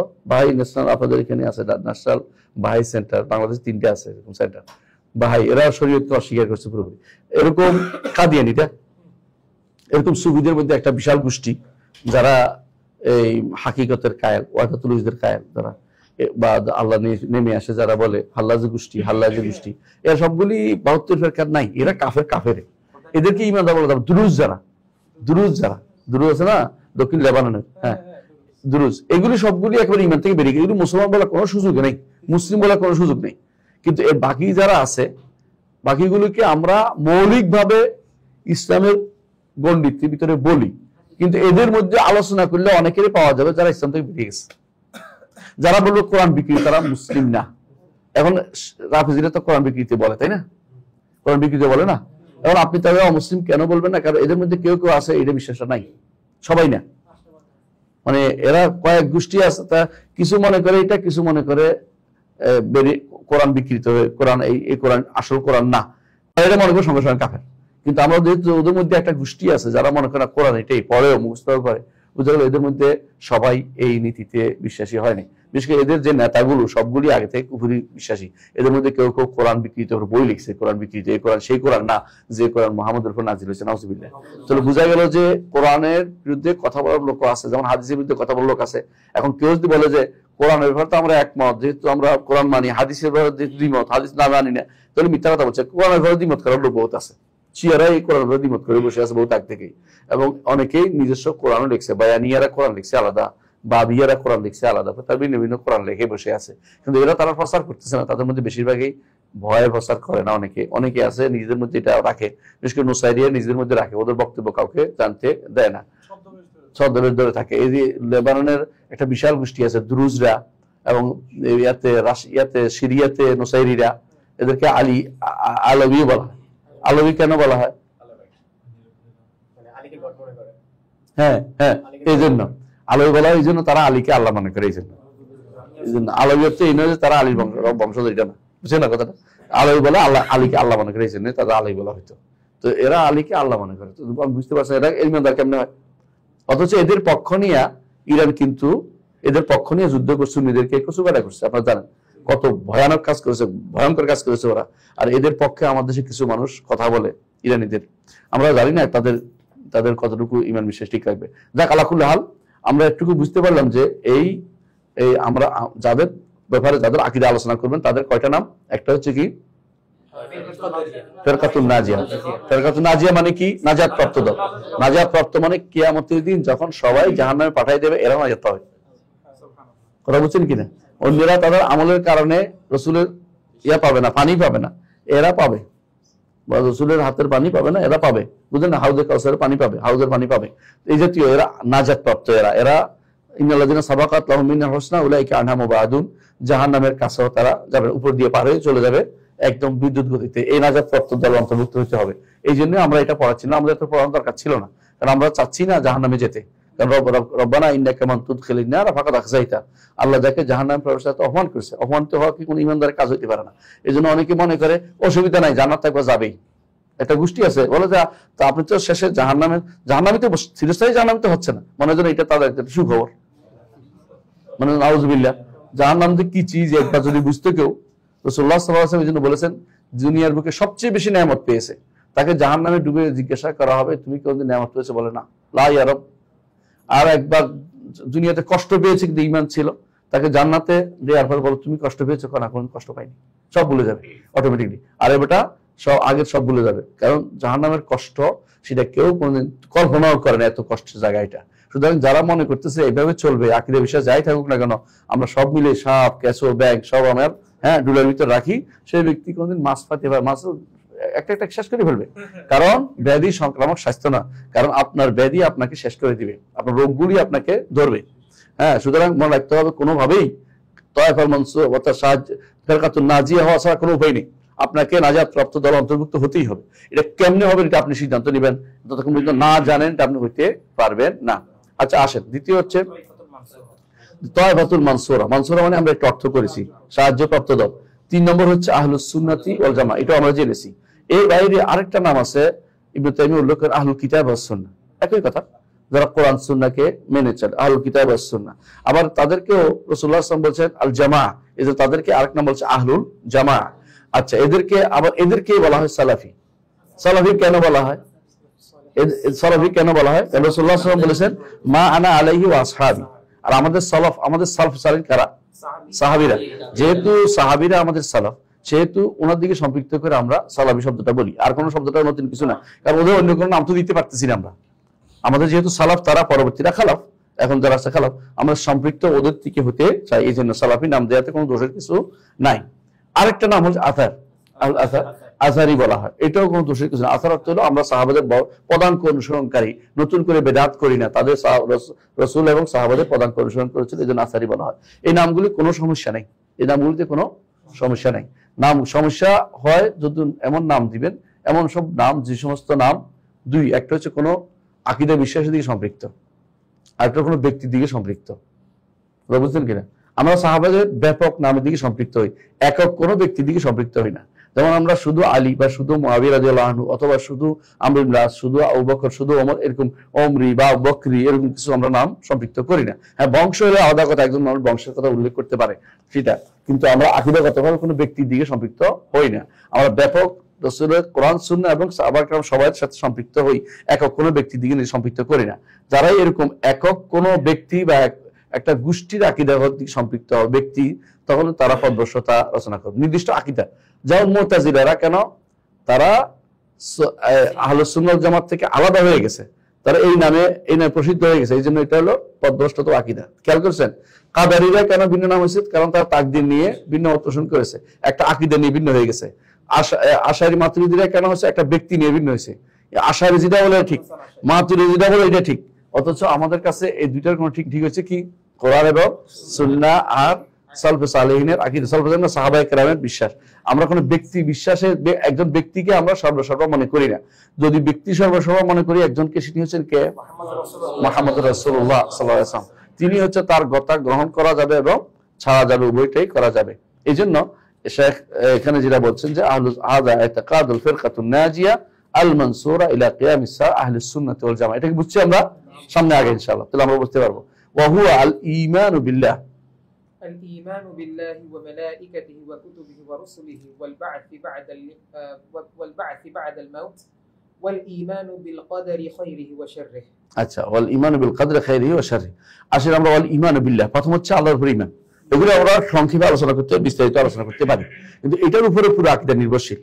প্রথমে আমরা কয়েকটা ঈমান বিল্লাহ, শাইখ হোসেন ইবনে তাইমিয়া রাহমাতুল্লাহ আলাইহি এই কিতাবটি লিখেছেন, বেশিরভাগ আকীদা এর মধ্যে আনছেন, কিন্তু কিছু জায়গা তিনি আনেন নাই। কেন আনেন নাই? এগুলো তার সময় এই সমস্যাটা ছিল না, তার সময় সমস্যাটা তখন বের হয় নাই। নিয়ম হচ্ছে যখন সমস্যা বের না হয় তখন সমস্যা বের করে দিতে হয় না, উত্তর বের করে দিতে হয় না, তাহলে মানুষের ভিতরে আরো সন্দেহ বেশি করে দানা বেঁধে। যেমন আমরা কেন ইমাম রাজির সমালোচনা করি? ইমাম রাজি কি করছেন? অনেকগুলো সন্দেহ দিচ্ছেন, উত্তর দিচ্ছেন দুই একটা। এখন হয়েছে কি, মানুষের ভিতরে সন্দেহ দানা বেঁধে উঠছে, এখন সেটা উত্তর দিতে পায় না। আপনি যদি সন্দেহের উত্তর দিতে না পারেন তো সন্দেহ কাউকে দিবেন না। এই জন্য আলেমরা সবসময় বলতেন আল ফিতনাতু নাইমা লাআনাল্লাহু মান আইকাযাহা, ফিতনা ঘুমন্ত আছে, এটাকে জোর করে জাগরণ করার দরকার নাই। কিন্তু যখন দেখবেন যে ফিতনা বের হয়েছে, তখন অবশ্যই আপনাকে এর উত্তর বাড়িয়ে বলতে হবে যে এটার উত্তর এটা হতে পারে। আমরা এই জন্য বলি, একটা ঘটনা আপনার জানা আছে যে যখন ইমাম আহমদ ইবনে হাম্বলের সময় যখন বলতো আল কোরআনু কালামুল্লাহ, এটুকু তিনি যথেষ্ট মনে করতেন না। এর আগে কিন্তু আল কোরআন কালামুল্লাহ এটা সব সময় বলতো, কিন্তু আহমদ ইবনের সময় তিনি বলছেন যে না, কালামুল্লাহ বললে গায়রু মাখলুক বলতে হবে। আল কোরআন কালামুল্লাহ কেন বলতে হবে?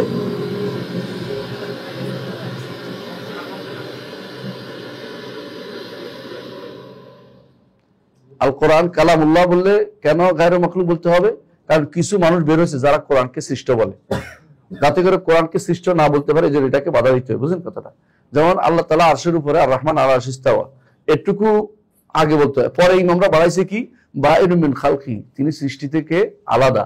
কারণ আল্লাহ আদায় আরশে কেউ যেন অপব্যাখ্যা করে আল্লাহকে সৃষ্টির ভিতরে মনে না করে। তো কখনো কখনো শব্দ বাড়িয়ে বলতে হয়, কেন? যাতে করে সন্দেহটা দূর করতে পারে। কিন্তু যতক্ষণ পর্যন্ত সন্দেহ না আসবে ততক্ষণ পর্যন্ত জোর করে অতিরিক্ত বলার দরকার আমাদের নাই। কিন্তু আমাদের দেশে এই সমস্যাগুলি আসার কারণে আমাদের এখন বলতে হচ্ছে।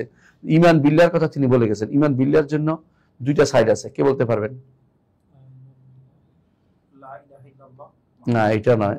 ঈমান বিল্লাহর আল্লাহর উপর ঈমানের দুইটা সাইড, একটা হচ্ছে আল্লাহর অস্তিত্বের উপর ঈমান, আর একটা হচ্ছে আল্লাহর তাওহীদের উপর ঈমান। একটা হচ্ছে কি ঈমান বিউজুদিল্লাহ, একটা হচ্ছে ঈমান বিতাওহীদিল্লাহ। দুইটা সাইড মনে রাখবেন। ঈমান বিউজুদিল্লাহ, আল্লাহর অস্তিত্বের উপর ঈমানের উপর আগে বেশি আলোচনা হতো না। কেন আগে বেশি আলোচনা হতো না? কারণ হচ্ছে এইটাতে মানুষের অন্তরের ভিতরে ছিল স্বভাবতই, মানুষের ভিতরে এই বর্তমান সময়ের মতো এরকম এলহাদ, এরকম আল্লাহ অস্বীকার করার প্রবণতা তখনকার সময় মানুষের ভিতরে ছিল না। মানুষ এটা এত বেশি এত নষ্ট করতে পারে না মানুষের বিবেককে। মানুষের বিবেক যেহেতু ফিতরাতের উপর ছিল, এটাকে আর জোর করে বলার কোনো দরকার ছিল না। মাঝে মধ্যে নবীরা উল্লেখ করতেন, আমরা এটা উল্লেখ করবো আপনাদেরকে, তারা এই জন্য কিছু জিনিস উল্লেখ করতেন, যে আফিল্লাহ শাক্কুন যেমন উল্লেখ করেছেন, তখন পরিবর্তন আসছে, কিন্তু আমাদেরকে এখন এটারও আলোচনা করা দরকার আছে। কিন্তু ওই সমাজে যেখানে এরকম সমস্যা আছে, আর যে সমাজে এই অস্বীকার করার প্রবণতা সেখানে এই আলোচনার দরকার লাগে না। যেমন আরবের সমাজে, সৌদি আরবের সমাজের মধ্যে আপনার আল্লাহর অস্বীকার করার বিষয়টি একেবারেই মাথায় নাই ওদের। ওদের মধ্যে কি আছে, কোনো কোনো জায়গাতে ভুল হচ্ছে, কেউ ভুল, সেগুলো সংশোধন করা সহজ। কিন্তু আমাদের দেশের মতো সমাজগুলোতে কখন, যেহেতু এই সাইডটা বেশি অস্তিত্ব নিয়ে সমস্যা বেশি, এখানে আপনার আল্লাহ তাওহীদের ক্ষেত্রে এই আলোচনাটা যেন আসে। সেটা কি, উজুদুল্লাহর মাসালাটা যেন আসে। তো উজুদুল্লাহর মাসালা, আল্লাহর অস্তিত্বের বিষয়ে দুইটা নীতি যুগ যুগ ধরে অবলম্বন করেছে এরা, এই কালাম শাস্ত্রবিদরা, দার্শনিকরা, কালামিরা, ফাইলাসফেরা এবং কালামিরা। ফাইলাসফেরা কি করছে, লজিক, কালামিরাও লজিক, দুটাই লজিক। ফাইলাসফেরা কি করছে, এমন কিছু হতে পারবে না। ফাইলাসফ দুই প্রকার, একটা হচ্ছে যেটা গ্রিক দর্শন বা অন্যান্য কাফের দার্শনিক, ওদের কথা আমরা বলছি না, ওরা কোনোদিন আসলে আল্লাহর অস্তিত্ব, আল্লাহ নামক স্রষ্টা নামে কিছু স্বীকার করতো না। দ্বিতীয় আরেকটা ফাইলাসফ আছে যেটা আমাদের মুসলিমদের ভিতরে ফাইলাসফ বলে বিখ্যাত। এদের মধ্যে আছে কে, ইবনে সিনা, ইবনে সিনা, ফারাবি, কিন্দি, এই তিনজন সবচেয়ে বেশি। এরা পরে আসছে, এরা ধরিও না এখন। তিনজন, একজন কে, ফারাবি, ইবনে সিনা আর কিন্দি। এরা হচ্ছে বেশি বিখ্যাত ফাইলাসফ বলে এদেরকে, মানে এদের মুসলিম ফাইলাসফ বলা হয়। এই জন্য দেখবেন বর্তমানে বলা হাকিম আল আউয়াল হচ্ছে এরিস্টটলকে অ্যারিস্টো বলে বাংলা আরবিতে। হাকিম আল আউয়াল প্রথম জ্ঞানী হচ্ছে এরিস্টটল, দ্বিতীয় জ্ঞানী হচ্ছে ইবনে সিনা। নাউজুবিল্লাহ। আর নাউজুবিল্লাহ আপনি বলতেছেন, ওই যে আপনার আবু তো আদনান এটা দিয়ে ওয়াজে করতেছে, বই লিখতেছে, এটার পক্ষে বিশাল আলোচনা করতেছে, আপনার বাইরে এটা প্রচার করতেছে যে ইবনে সিনা কি আমাদের কি খেদমত করে দিয়েছে, কিন্তু খেদমত তো করে খেদা ধোঁকা দিয়েছে আমাদেরকে, কারণ আমাদের দিনকে বন্ধ হয়ে ফেলছে। কারণ সে মাহাদে ইসলামী বিশ্বাস করতো না, ইবনে সিনা বিশ্বাস করতো না যে মানুষ আখিরাতে উঠবে। বুঝে আসছে কথাটা? এবং ইবনে সিনা সৃষ্টির আল্লাহ তাআলার নাম, গুণ, কর্ম কিছু স্বীকার করতো না। তো কি করতো, ওদের কাছে স্রষ্টার অস্তিত্ব, একটা স্রষ্টার অস্তিত্ব সাব্যস্ত শুধুমাত্র ব্রেনের মধ্যে হয়। বুঝলেন কিনা? একজন স্রষ্টা আছে যার কোনো বাইরের অস্তিত্ব নাই। তো ব্রেনে কি অস্তিত্ব, মানে ব্রেনে একটা ধারণা করা যায়, হ্যাঁ, উজুদুল দেহনিয়ুল মুজাররাদ বলে আরবিতে, যে আমার ধারণা হয় যে একটা স্রষ্টা আছে, কিন্তু স্রষ্টাটাকে তিনি কখনো তার স্রষ্টার অস্তিত্ব বাইরে বললে কি লাগে, জায়গা লাগে। বুঝে আসছে? এই জন্য তারা মনে করতো যে বাইরে থেকে যদি কোনো সৃষ্টিকে মুক্ত করতে পারে, যে বাইরে দেয়া থেকে মুক্ত করে, তখন স্রষ্টার অস্তিত্ব সাব্যস্ত হবে। উল্টো হয়ে গেছে জিনিসটা, মানে স্রষ্টার অস্তিত্ব সাব্যস্ত করতে হলে কোনো কিছু ধারণা করে বলতে হবে, যেটা ধারণা আমার শিওর আছে, একটু করলেই সাব্যস্ত হয়ে গেছে। এটা তো কোনোদিন ঠিক আছে। এই জন্য তারা যতই যদি করে কেউ আল্লাহর অস্তিত্ব সাব্যস্ত করতে বাইরে, তখন তো তুমি তো মুজাসসিমা, দেহবাদী, বাইরে থাকলে তো দেহ হয়, বুঝছেন? তো এরা কাকের দেহবাদী বলতো, এরা অন্য সবাইকে দেহবাদী বলতো। এদের পরে আসছে জাহমিয়ারা কি বললো, না না না, আমরা দেহবাদী না, আমরা তো অস্তিত্ব সাব্যস্ত করি বাইরে, কিন্তু আমরা একসাথে মনে করি, সৃষ্টির ভিতরে আছে, সৃষ্টির ভিতরে যত কল্লা তত আল্লাহ। এটা হচ্ছে জাহমিয়াদের কথা, মানে প্রত্যেক আল্লাহ কোথায় বাস করে, কলয়ে বাস করে, একটা গোষ্ঠী আল্লাহ তাআলা বাস করে, এইভাবে তারা বিশ্বাস করতো জাহমিয়াদের। এখনো অধিকাংশ এই পশ্চিমাঞ্চলের দিকে যাবেন যে এরকম বিশ্বাস আছে ওদের মধ্যে, যত কল্লা তত আল্লাহ, মানে এই জন্য দেখুন আল্লাহ সর্বত্র বিরাজমান, এই কথা তারা ছাড়তে রাজি নেই। এটা হলো ঝগড়া করে মানুষের সাথে এটা নিয়ে, অথচ এটা একেবারে কাট্টা কুফরি, এত কুফরি যে এর চেয়ে কুফরি আর কিছু হইতে পারে না, এটা একেবারে খারাপ কুফরি সরাসরি। তো এই জিনিসটাকে কোন ইমাম কোনদিন এটাকে জায়েজ বলে না, বরং ইমাম বুখারী এর বিরুদ্ধে বই লিখছে, ইবনে মানদাহ বই লিখছে, সমস্ত ইমামরা এর বিরুদ্ধে বই লিখছে, একটা দুইটা না। আর রাদ্দাল জাহমিয়া যত বই আছে সবগুলো এর বিরুদ্ধে লিখছে। এরা কি করছে, এরা বলতেছে যে আমরা তো তৈলে আনা কি দেহবাদী না, কারণ আমরা তো নিজস্ব আল্লাহর অস্তিত্ব আলাদা স্বীকার করতেছি না, সৃষ্টির ভিতরে সৃষ্টির দেহের ভিতরে তৈলে আল্লাহ, বুঝছেন কথা? আমরা দেহবাদী না, ওরা বলছেন আমরা দেহবাদী না, নাউজুবিল্লাহ। তো দেহবাদী কারা? কত মুতাজিলারা। কেন? তারা আল্লাহর অস্তিত্ব আলাদা স্বীকার করে, তবে স্থান নির্ধারণ করে না, বুঝছেন কিনা? আলাদা, তবে কোথায় জানি না, আগে যেখানে ছিল এখনো সেখানে। এই গোষ্ঠী এখনো আছে প্রচুর, বলে এটাই বলে ওরা, দেখবেন আল্লাহ যেখানে এখন সেখানে। এরা হলো মুতাজিলা, এরা এটাও বলে যে আল্লাহর কোনো গুণ থাকতে পারে না, দেহবাদ থেকে বাঁচার জন্য, বুঝছেন তো? যে আমরা আল্লাহর কোনো গুণ নাই, কারণ গুণের দেখা হয়ে যাবে। এই যে কালাম, এখান থেকে কালাম শাস্ত্র শুরু হয়েছে। এর একটা ছিল দর্শন শাস্ত্র, এখান থেকে কালাম শাস্ত্র শুরু হয়েছে মুতাজিলাদের থেকে। মুতাজিলা এরপর আশারি মাতুরিদিরা আসলো, আয়সা বলে যে না, আল্লাহর অস্তিত্ব আছে, নামও আছে, গুণও আছে, তবে গুণ সব নাই, কিছু আছে, কিছু আছে। কয়টা? 7টা আছে, অথবা 8টা, 7টা অথবা 8টা অথবা 20টা ধরে নিলাম, হিসাব করে গুনছে, অথবা 21টা। কেন 3 7 21, একটা 3 রকম করে হিসাব করে। যেমন সৃষ্টি করা আল্লাহর গুণ, হ্যাঁ, তো ক্ষমতা এদের ভিতরে অন্তর্ভুক্ত, এবার বাদ করে 3 দিয়ে পূরণ করে 21টা বানাইছে। আমাদের কাছে এটা কিছুই না, একটাকে 7টা 2বার 3বার গণে না, কেউ কেউ আছে না একই জিনিসটা মাসে 3বার করে গণে, এরকম অবস্থা তাদের। তো এরা এই ভুলের মধ্যে আছে, এরা 21টা গুণ বানাইছে।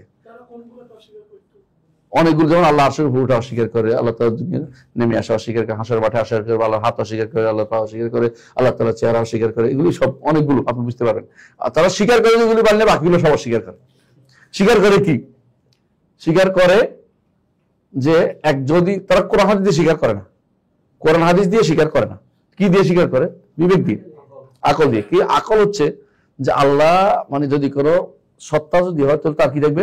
জীবন থাকবে, জীবন। তাহলে আল্লাহ জীবন আছে, খেয়াল করেন, হাই থেকে জীবন আসছে এটা বলবে না, বেনে ধরে যে একটা সত্তা যদি থাকে তো অবশ্যই সত্তা কি থাকবে? জীবন থাকতে হবে। তাহলে 2 নম্বর হচ্ছে জীবন থাকলে তার কি থাকবে? হ্যাঁ, একটা জীবন থাকলে তার কুদরত থাকবে, ক্ষমতা থাকবে। আর আরেকটা জীবন থাকলে তার কি থাকবে? ইলম থাকবে, জ্ঞান থাকবে। বুঝা যাচ্ছে কথাটা? কিছু জানবে, তো এই ভালো আমাদের থেকে নিম্নমানের হয়ে যাচ্ছে, এই জন্য, বুঝছেন তো? বিবেক দিয়ে বলতেছে। এর বলতেছে যার জীবন আছে সে দেখেও, এবং আরেকটা হলো শুনেও। কয়টা হলো? 5টা হলো না? এরপর বলে যে যার জীবন আছে সে কথাও বলতে পারে, আর জীবন আছে তার একটা ইচ্ছাও থাকতে পারে। কয়টা হলো? এই 7টাই সারাদিন মনে, আর কিছু নেই। আর যত আছে সবগুলো অস্বীকার। কোরআনে এবং হাদিস যত আল্লাহর নাম এবং গুণ সবগুলো তারা অস্বীকার করে। কথা বুঝছেন তো? তো এই হিসাবে ওরা অস্বীকার করে। এখন আমি দেখতে পাচ্ছি, আমি ওদিকে যাচ্ছি না, পরে বলবো, যে বলতে চাচ্ছি আল্লাহর অস্তিত্ব স্বীকারের ক্ষেত্রে তাদের কি নীতি? না, আল্লাহর অস্তিত্ব স্বীকারের ক্ষেত্রে তারা বলে যে অস্তিত্ব আমরা এভাবে বানাবো, আল্লাহর অস্তিত্ব স্বীকার করার জন্য, যে জগতের সবকিছু নশ্বর, জগতের সবকিছু কি? নশ্বর। আর অবিনশ্বর তিনি হচ্ছেন আল্লাহ। তো নশ্বর অবিনশ্বর কেমনে সাব্যস্ত হবে? কারণ নশ্বর সাব্যস্ত হবে এই জন্য, যেই জিনিস পরিবর্তিত হয়, যার কোনো নড়াচড়া আছে, যিনি কোনো কিছু করেন তিনি হচ্ছেন নশ্বর। আর যেটা কোনো শাশ্বত নড়ে না, সরে না, করে না, কাজ করে না, হ্যাঁ, তিনি হচ্ছেন অবিনশ্বর। কথা বলছেন? এই জন্য যদি বলেন যে আল্লাহ তো তাহলে আশি করছেন, না, তাহলে তো অবিনশ্বরতা নষ্ট হয়ে গেছে, আল্লাহ কি হলো? নষ্ট হয়ে গেল, কারণ তিনি তো নয় হয়ে গেছে, নাউজুবিল্লাহ। তো তিনি হাসর মাঠে আসবেন, আল্লাহর অস্তিত্ব তো অস্বীকার করে বসে, এগুলো এই জন্য অস্বীকার করে। কারণ বুঝছেন তো? তারা অস্বীকার কারণ হচ্ছে যে আল্লাহকে সাব্যস্ত করতে যাইয়া তারা আল্লাহ নাম গুণকে অস্বীকার করে বসছে। তারা ভুলটা এখানে হওয়ার কারণে এদেরকে আমরা তাকফির করি না, বুঝে যাচ্ছে কথা? কিন্তু আগে যাদেরকে তাকফির কেন করি, তারা আসলে আল্লাহর অস্তিত্ব স্বীকার করে নাই। এরা আল্লাহর অস্তিত্ব স্বীকার করতে যাইয়া ভুল করে এগুলি করছে, এই জন্য তাদেরকে আমরা কাফের বলি না।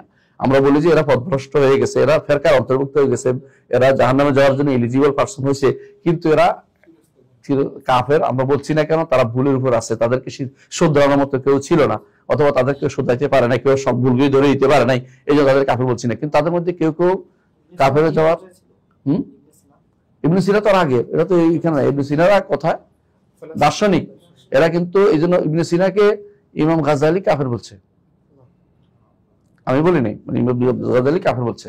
জাহমিয়ারা কাফের আর আমরা যুগ যুগ বলছে।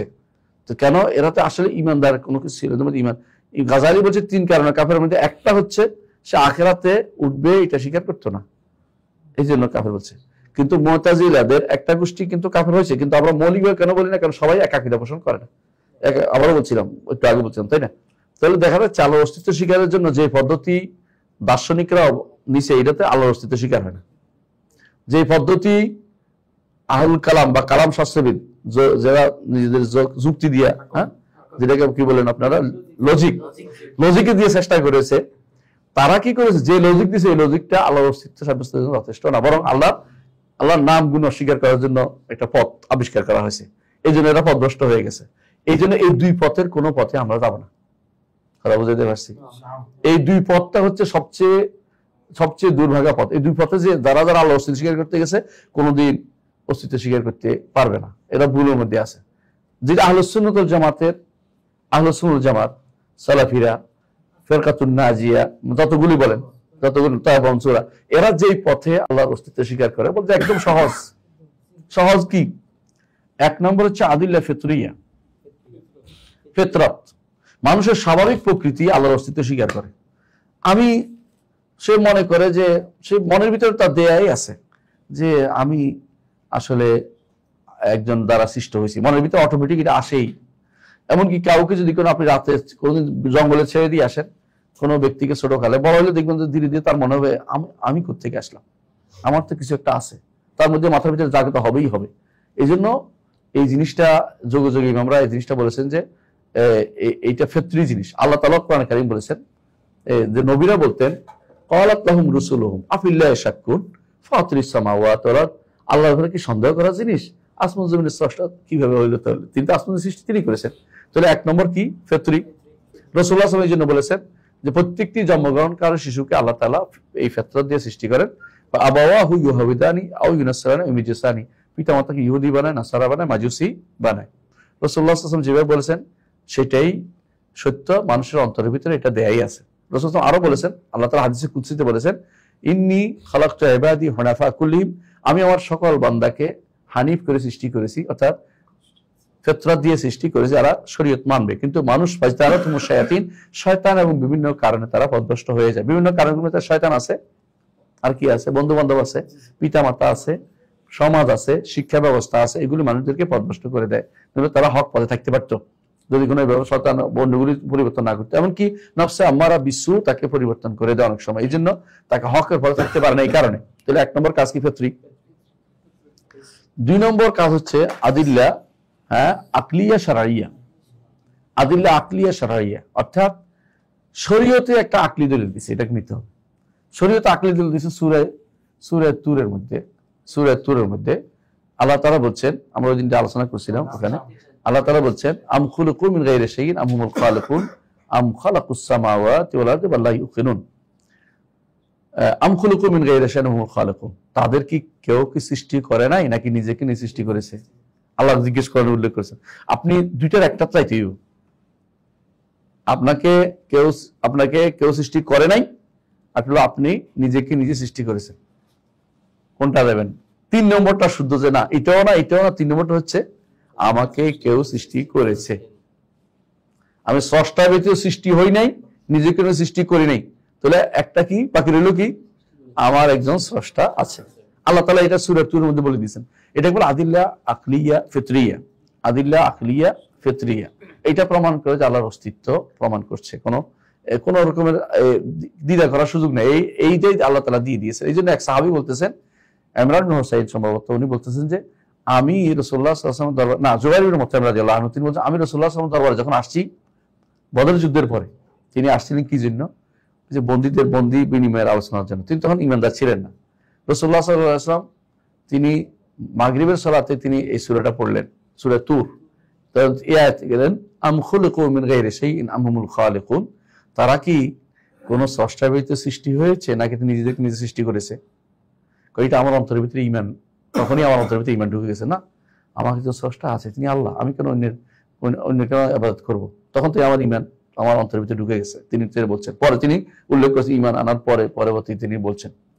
তাহলে কি বুঝলাম? যে দ্বিতীয়টা হচ্ছে আদিল্লা আকলিয়া, আদিল্লা শারঈয়া আকলিয়া, মানে শরীয়তও বলছে, আকল এটা বলে, কোরআন বলছে, এবং কোরআন আকলি দলিল দিচ্ছে কোরআন। তিন নম্বর দলিল। তিন নম্বর হচ্ছে আদিল্লা আকলিয়া, শুধু আকল দিয়ে দলিল। এটা কিন্তু প্রচুর পরিমাণে দিতে পারবেন আপনি। প্রচুর পরিমাণে কি? বেদুইনকে জিজ্ঞাসা করা হয়েছে যে আল্লাহর অস্তিত্ব কিভাবে মানছেন? তিনি বলছেন যে আমি দেখেছি মোটের 20টা, আমি বলছি মোট গেছে, পায়ের চিহ্ন দেখি, আমি বলছি কে গেছে? মানুষ গেছে। তাহলে বোঝা গেল বিশাল এই সৃষ্টি, এখানে কি আছে? স্রষ্টা আছে। স্বাভাবিক বুঝতে পারে সৃষ্টি আছে, স্রষ্টা থাকবে, এটা মানে বিবেকে বুঝে। এটা আবু হানিফা রাহমাতুল্লাহ আলাইহি সেই ঘটনা আপনারা জানেন। তিনি বলছেন যে ওই যে নদী পার হওয়ার মাসালা, এটা আমরা জানেন। প্রত্যেক নবীর প্রত্যেক ইমামদের এরকম ঘটনা আকলি দলিল দিচ্ছেন, প্রত্যেক ইমামই যে বিবেক দিয়ে দলিল দিচ্ছেন, ওদের এগুলি সহজ, ইমামদের কথাগুলি সহজ, এত প্যাচ নাই যেগুলো কালাম শাস্ত্রবিদেরা দার্শনিকরা নিয়ে আসছে, এগুলি কোনো অস্তিত্ব সাব্যস্তের কিছু হয় না, আসলে উল্টা পাল্টা কথা হয়। ইমামদেরটা একদম সহজ। আচ্ছা, তাহলে কথা আদিল্লা আকলিয়াও গেল, তাই না, অনেকগুলো। 3 নম্বর না 4 নম্বর হচ্ছে আদিল্লা হাসিয়া। মানুষ অনেক সময় অনুভব করে, মানুষ যখন বিপদে পড়ে দোয়া করতে থাকে, একসময় তার দোয়া আল্লাহ এমন অবস্থা হয় যে বেঁচে যায়, তখন বলে যে আমারে আল্লাহ বাঁচাইছে, বলে না, এটা কিন্তু অটোমেটিকলি উঠে, অটোমেটিক হাত উপরে উঠে যায়, বিপদে পড়লে উপর দিয়ে হাত উঠে যায়। এগুলো আদিল্লা হাসিয়া, তারা অনুভব করতে পারে যে আমার একজন স্রষ্টা আছেন, অনুভব করতে পারে অন্তর। এই অনুভবটা হচ্ছে মনের অনুভব করে এবং বাস্তব বুঝতে পারে। অনেকে বলে যে আমি যেন আমি আল্লাহ তাআলা নিজাতে আমার বাসায় দিছে, বলে না অনেকে। এর অর্থ হচ্ছে হাসিয়া, অনুভূতি বা অনুভূতি চলে আসে মানুষের ভিতরে, অনুভূতি চলে আসে। আচ্ছা, 4 নম্বর গেল। 5 নম্বর যেটা, এটা হচ্ছে আদিল্লা শারাইয়া, শুধু শরীয়ত দিয়ে আমি দলিল দেব, এখন আর আকল দিয়ে না, এটা দাবি দিয়ে, শরীয়ত বলে এটা। শেখ হোসেন মোহাম্মদ আব্দুল্লাহ রহমতুল্লাহ আলাইহি এই পদ্ধতি অবলম্বন করেছেন তার সালাতুর রাসূলে। কি বলেছেন? কাইফা আরাফতা রাব্বাক ক্বালা বিআয়াতিহি ওয়া মাখলুকাতিহি, তাকে চিনেছি বুঝেছি তার নিদর্শন দিয়ে। আয়াত 2 রকম, আয়াত শারঈ, আয়াত কাউনিয়া, দুইটা দিয়ে চিনছি। হ্যাঁ, প্রান্ত দেশে সানুরিহিম আয়াতিনা ফিল আফাক ওয়া ফি আনফুসিহিম হাত্তা ইয়াতাবায়্যানা লাহুল হক। একটা বাচ্চা ছোট ভ্রূণ থেকে শুরু করে বের হওয়া পর্যন্ত এই সিস্টেমটা যদি কেউ চিন্তা করে, ঈমান না এনে পারবে না। একটা খাবার আপনার পেটে যাচ্ছে, খাবার পেট থেকে বের হওয়া পর্যন্ত কত সিস্টেম যে আপনি দেখতে পাচ্ছেন, এইটাকে আপনি কোনোদিন ইগনোর করতে পারবেন না। এগুলি হচ্ছে একেবারে শরঈ, আল্লাহ কোরআনে উল্লেখ করেছেন। হ্যাঁ, যখনই বলছেন ফাতাবারাকাল্লাহু আহসানুল খালিকিন, তুমি কি দেখতে পাও, আল্লাহ উল্লেখ করেছেন যে তোমাদেরকে সৃষ্টি করেছে একটা পানি থেকে, তারপর বাড়াইয়ে এটা করছে, এটা করছে, এটা করতে করতে বলছেন সবশেষে তুমি একটা পূর্ণ দুনিয়াতে আসছো মানুষ হিসাবে। বলছেন ফাতাবারাকাল্লাহু আহসানুল খালিকিন, স্রষ্টা কত সুন্দর। এগুলি সবগুলো আল্লাহ তাআলা শরঈ দলিল দিয়ে দিয়েছেন আমাদেরকে, যে আমাদের জন্য মানি এটা শরঈ দলিল। এটা একটা বললাম যে আয়াত। মাখলুকাত, সৃষ্টির ভিতরে আল্লাহ শামস কামার, এগুলি আল্লাহ তাআলার বিশাল বিশাল মাখলুকাত, এগুলি আমাদের দলিল দিচ্ছে কি, এগুলি প্রমাণ করতে যে আমরা কি, তারা সৃষ্ট এবং আল্লাহ একজন স্রষ্টা আছে। শরঈ দলিল সরাসরি। শরঈ দলিল আরেকটা আছে, মাখলুকাতের মধ্যে আল্লাহ সবকিছু সুন্দরভাবে সৃষ্টি করেছেন। আল্লাহ জি আতকানা কুল্লা শাইইন, সবকিছুকে যথাযথভাবে সুন্দরভাবে সৃষ্টি করেছেন। শরঈ দলিল আরেকটা হচ্ছে যে আল্লাহ তাআলা সুন্দর না শুধু খালাকা ফাহাদা, সৃষ্টিও করেছেন, রিজিকের ব্যবস্থাও করেছেন, তার অভাবও দূর করার চেষ্টা করেছেন, এবং তাকে দুনিয়ার বুকে চলার জন্য যা দরকার হয় তাও দিয়েছেন। প্রত্যেকটি প্রাণীকে মানুষদেরকে শুধুমাত্র অস্ত্র সরাসরি দেন নাই, অন্য সমস্ত প্রাণীকে কামড় দেওয়ার মতো, বিট করার মতো কিছু না একটা কিছু দিয়েছে, জীবন রক্ষার মতো একটা না একটা হাতিয়ার দিয়েছে, আর কিছু না দাঁত দিয়ে দিয়েছেন কামড় দেওয়ার জন্য, আর কিছু না মেখলাপ দিয়েছেন দুই পাশে চাপ দিয়ে ধরে তাই ধরার জন্য, অর্থাৎ কোন অথবা নখ দিয়েছেন আটকানোর জন্য। একদিক না একদিক দিয়েছেন কেন, তাকে রক্ষার জন্য ব্যবস্থাপনা আলাদা করে দিয়েছেন। এগুলি সবই প্রমাণ করে যে এগুলি কোনো পাগলের কাজ নয়, এগুলি কোনো ওই বিবেকের কাজ নয়, ওই প্রকৃতির কাজ নয়, প্রকৃতি নামক মহিলার কাজ নয়। কথা বলছেন কিনা? মানে প্রকৃতি যদি কোনো হয়, প্রকৃতি প্রত্যয়, এগুলি তো হলো মানুষের বানানো জিনিস। এগুলি দ্বারা কোনোদিন এগুলি দ্বারা কিছু তৈরি হইতে পারে। প্রকৃতি কি জিনিস বলে, প্রকৃতি কি জিনিস বলেন তো, দেখবেন যে আর উত্তর দিতে পারতেছে না। প্রকৃতি কি সুন্দর ফুল ফুটিয়েছে, প্রকৃতি ফুটায় না, আমার আল্লাহ ফুটিয়েছে, কোনো সন্দেহ নেই। প্রকৃতি কইয়া তারা আল্লাহ থেকে বাঁচতে চায়, আল্লাহ সরাসরি স্রষ্টা বলতে বাঁচতে চায়। তাহলে আল্লাহর অস্তিত্বের ব্যাপারে এটাও কিন্তু আমাদের আকীদারই অংশ, যদিও আমরা এটা আগে না বলতাম না কেন, আগে এটার অস্বীকারী ছিল না তেমন, এই জন্য আমরা আগে বেশি বলার দরকার ছিল না। এখন আমাদেরকে এই পদ্ধতি অবলম্বন করতে হবে। আমি কিন্তু আপনাদেরকে কয়েক রকমের দলিল দিছি না? আরেকটা দলিল রয়েছে, কয়টা গেল? আচ্ছা, 6 নম্বর দলিল হচ্ছে ইজমাউল উমাম। বেশিরভাগ ইমামরা যোগে যোগে নবীর জাতিরা কোনোদিনই পুরো জাতি কখনো আল্লাহর অস্তিত্ব অস্বীকার করতো না। এটা প্রমাণ করে যে অস্বীকারীরা সংখ্যায় কম, আর যারা এদের কিন্তু কথা বেশি, সংখ্যায় কম হলেও কথা বেশি। এখন দেখবেন না, সংখ্যায় কম, গণেন বাংলাদেশে নাস্তিক কয়টা পাবেন, হাতে গোনা, কিন্তু এদের প্রভাবটা খুব বেশি। এরা ক্লাসে ঢুকে ছাত্রদেরকে নাস্তিক বানানোর চেষ্টা করে, এরা বাইরে গেলে জায়গা জায়গা চিল্লানো শুরু করে, কারণ তারা অশান্তিতে আছে, শান্তিতে নাই। শান্তিতে না থাকার কারণে তারা সব অশান্তি তৈরি করতে চায়। আর একটি দৃষ্টি হচ্ছে এটা প্রমাণ। আরেকটা প্রমাণ হচ্ছে নবীদের যুগে যুগে যে সমস্ত নবী রাসূলরা আসছেন, এটাকে বলা হয় নবীদের যে নিদর্শনগুলো, এগুলো আল্লাহর অস্তিত্ব প্রমাণ দেয়। দেখুন, রাসূলুল্লাহ সাল্লাল্লাহু আলাইহি ওয়াসাল্লামকে আল্লাহ তাআলা কত জায়গায় সাহায্য করেছে। রাসূলুল্লাহ সাল্লাল্লাহু আলাইহি ওয়াসাল্লাম ঘর থেকে বের হবে, তিনি হাতের মুষ্টি দিয়া দুলা মেরে দিয়েছেন, সব অচেতন হয়ে গেছে, তিনি বেরিয়ে চলে গেছেন, চোখে দেখেন আর চোখ তুলতে রসুল এমনি বাড়ি চলে গেছেন। মানে আল্লাহ তাআলা এখানে বদরের যুদ্ধে সাহায্য করেছেন। এইভাবে অনেক যুদ্ধগুলিতে খাবার বাড়িয়ে দেয়া, খাবার, এগুলি সবগুলি কি প্রমাণ করে যে তাকে কি সাহায্য করেছে, বুঝলেন না কথাটা? এবং স্রষ্টা আছে, এগুলি হয়তো হয়ে যেত যথাযথভাবে। নবীদের যে সমস্ত মুজিজা আছে, নবীদের সমস্ত নিদর্শন আছে, আমরা যত মুজিজা বলি না, এগুলি সবগুলি কিন্তু প্রমাণ করে যে স্রষ্টার অস্তিত্ব আছে। তাহলে আমরা কয়টা অস্তিত্ব দলিল দিছি? 7টা দিছি। একটা কি? সমস্ত ইজমাউল উমাম, জাতিসমূহের ঐকমত্য। আর এটা কি? নবীদের নিদর্শনাবলী। এই সবগুলি আমরা 7টা দলিল দিছি আল্লাহর অস্তিত্বের উপরে। এটা মাথায় রাখেন, সবসময় মুখস্থ রাখবেন এগুলি। ওদের দলিল ওদের কাছে যাবেন না যারা কি দার্শনিক অথবা কালাম শাস্ত্রবিদের পদ্ধতি আমাদের পদ্ধতি না, এগুলি বলা যাবে না কোনোভাবেই। আচ্ছা, গেল আল্লাহর অস্তিত্বের উপর, আল্লাহর উপর ঈমানের দ্বিতীয় অংশ কি? আল্লাহ তাওহীদের উপর ঈমান আনা। তাওহীদের উপর প্রথম জিনিসটা হচ্ছে আল্লাহ রুবুবিয়তে তিনি এক, রব হিসেবে তিনি এক। ইবনে তাইমিয়া রাহমাতুল্লাহ আলাইহি এই বিষয়ে কিন্তু লম্বা আলোচনা করেন নাই। কেন? তিনি রব যে এক, এই বিষয়টা আমরা কোরআন দিয়ে সাব্যস্ত করি বেশিরভাগ, যেটা এতক্ষণ তো আমরা অস্তিত্ব সাব্যস্ত করেছি আল্লাহ, তাই না? এখন আমরা কোরআনে চলে আসি, কোরআনে কারীম থেকে সরাসরি সাব্যস্ত করব তিনি যে একজন, এটা আল্লাহ তাআলা কোরআনে কারীমের 3টি আয়াতে বিস্তারিত আলোচনা করেছেন। একটি কি? সূরা বনী ইসরাঈলের সূরা মুমিনুনের মধ্যে বলছেন, লাউ কানা ফীহিমা আলিহাতুন ইল্লাল্লাহ লাফাসাদাতা, যদি 2জন হইতো তাহলে কি করতো? জগৎ ধ্বংস হয়ে যেত। কেন?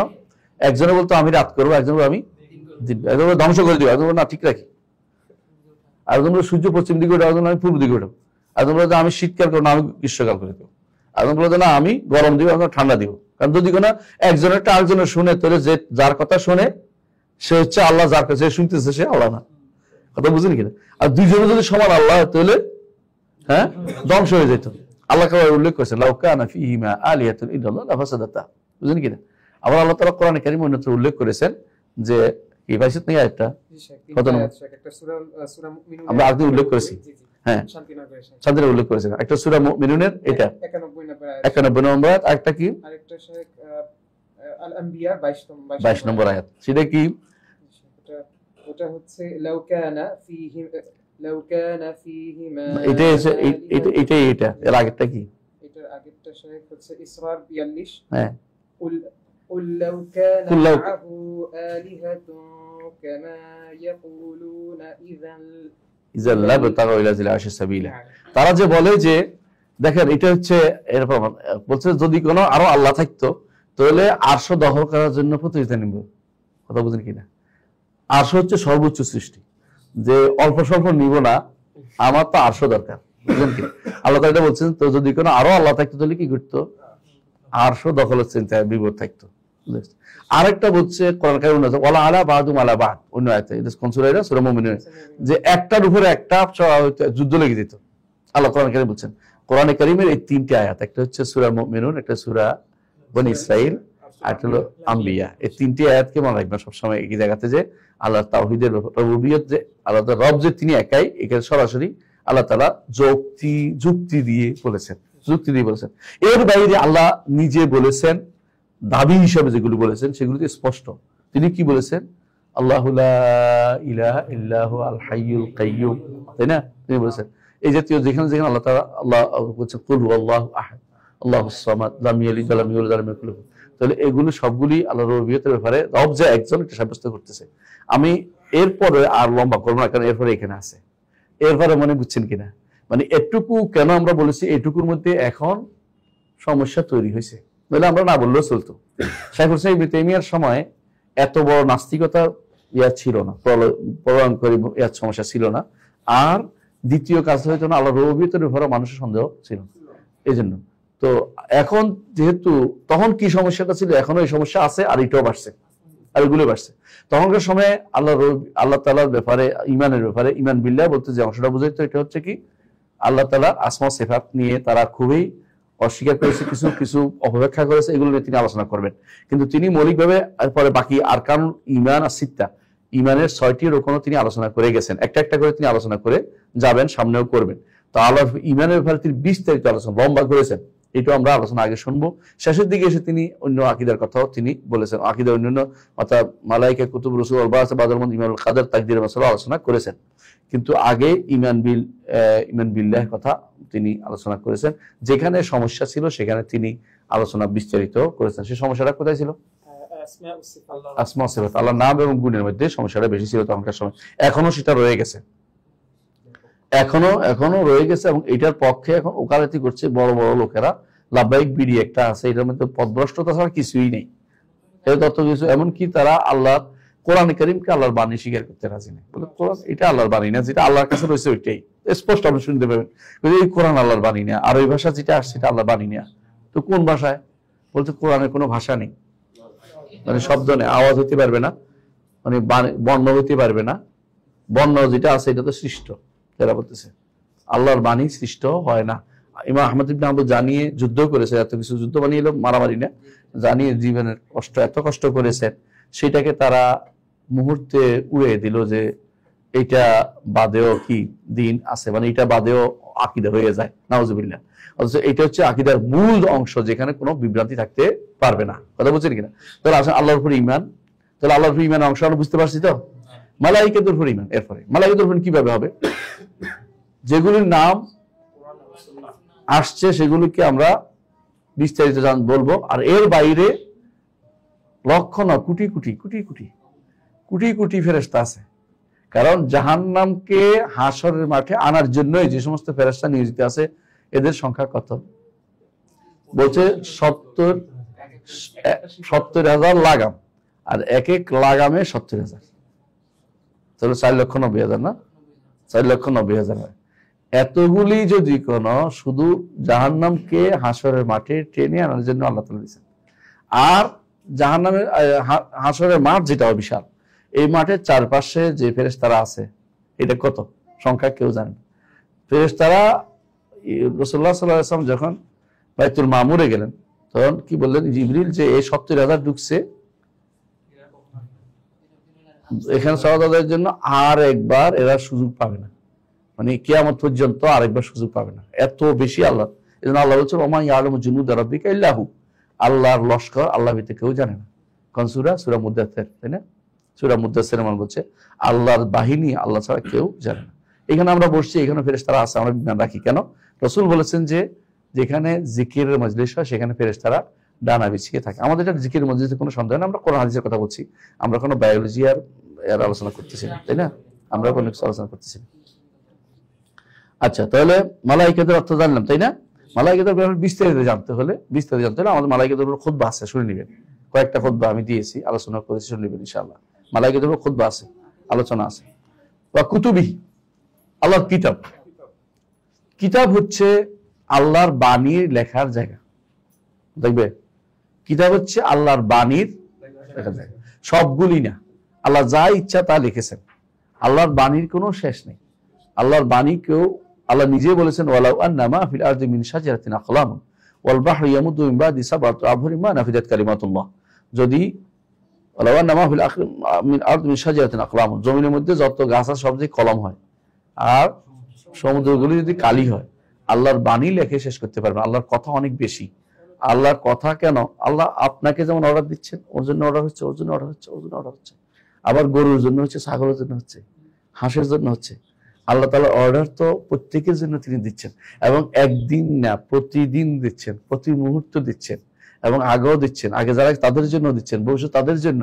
আপনি আল্লাহর কালেমা, আল্লাহর বাণীকে যদি অস্বীকার করেন, আপনি তো ঈমান আনতে পারলেন না, আপনি ঈমান হলো না। এরা কি করে? আল্লাহর বাণী বলে আল্লাহর বাণী আছে, তবে কিরকম কোনো কি নাই, আওয়াজ নাই। এটা হলো যারা একদম আপনাদের কাছে ওদেরকে। আর মুতাজিলা বলতে আল্লাহর কোনো বাণী নেই। আর এরা যাদেরকে দার্শনিক বলেন আপনারা, দার্শনিক আর জাহামিয়ারা, ফাইলাসুফরা, দার্শনিক যারা, ওরা তো কোনোভাবেই, তারা বলে যে জগৎ সম্পর্কে তার কোনো জ্ঞানই নেই। নাউজুবিল্লাহ। তো কেন সৃষ্টি হয়েছে? কেন? আশেক মাসুকের মতো ঘুরতেছে জগৎ, বিন্দুর দিকে ঘুরতেছে, যেমন আমরা বিন্দু থাকে এত সরকি ঘুরে না, সরকির মতো ঘুরতেছে। নাউজুবিল্লাহ। এরা এটা বলে, এরা হচ্ছে দার্শনিকরা। জাহামিয়ারা এই ব্যাপারে তারা অন্ধকারে আছে, তারা আল্লাহর কোনো গুণ নাম কোনোটা স্বীকার করে, নামও নাই তারা বলে তাদের নিকট। মুতাজিলার নাম স্বীকার করে, কিন্তু নামের অর্থ স্বীকার করে না, কারণ অর্থ স্বীকার করলে গুণ হয়ে যায়। তো নাম দিয়ে কি বুঝাইছে? নাম দিয়ে ব্যক্তিকে বুঝাইছে। হ্যাঁ, যেমন ওর নাম যদি কোনো হয়, হ্যাঁ, রোশন বেগম, রোশন মিয়া, আসলে না মানে বলতেছি আর বুঝানোর জন্য। ও যদি কোনো কালো হয় অসুবিধা নাই, কারণ নামে না রাখছে, ওরা মতো এটা হলো এটা, মানে আল্লাহর নাম যেটা, আল্লাহর নামের কোনো অর্থ নাই তারা মনে করে, কারণ নামের অর্থ করলে গুণ সাব্যস্ত হয়ে যায়।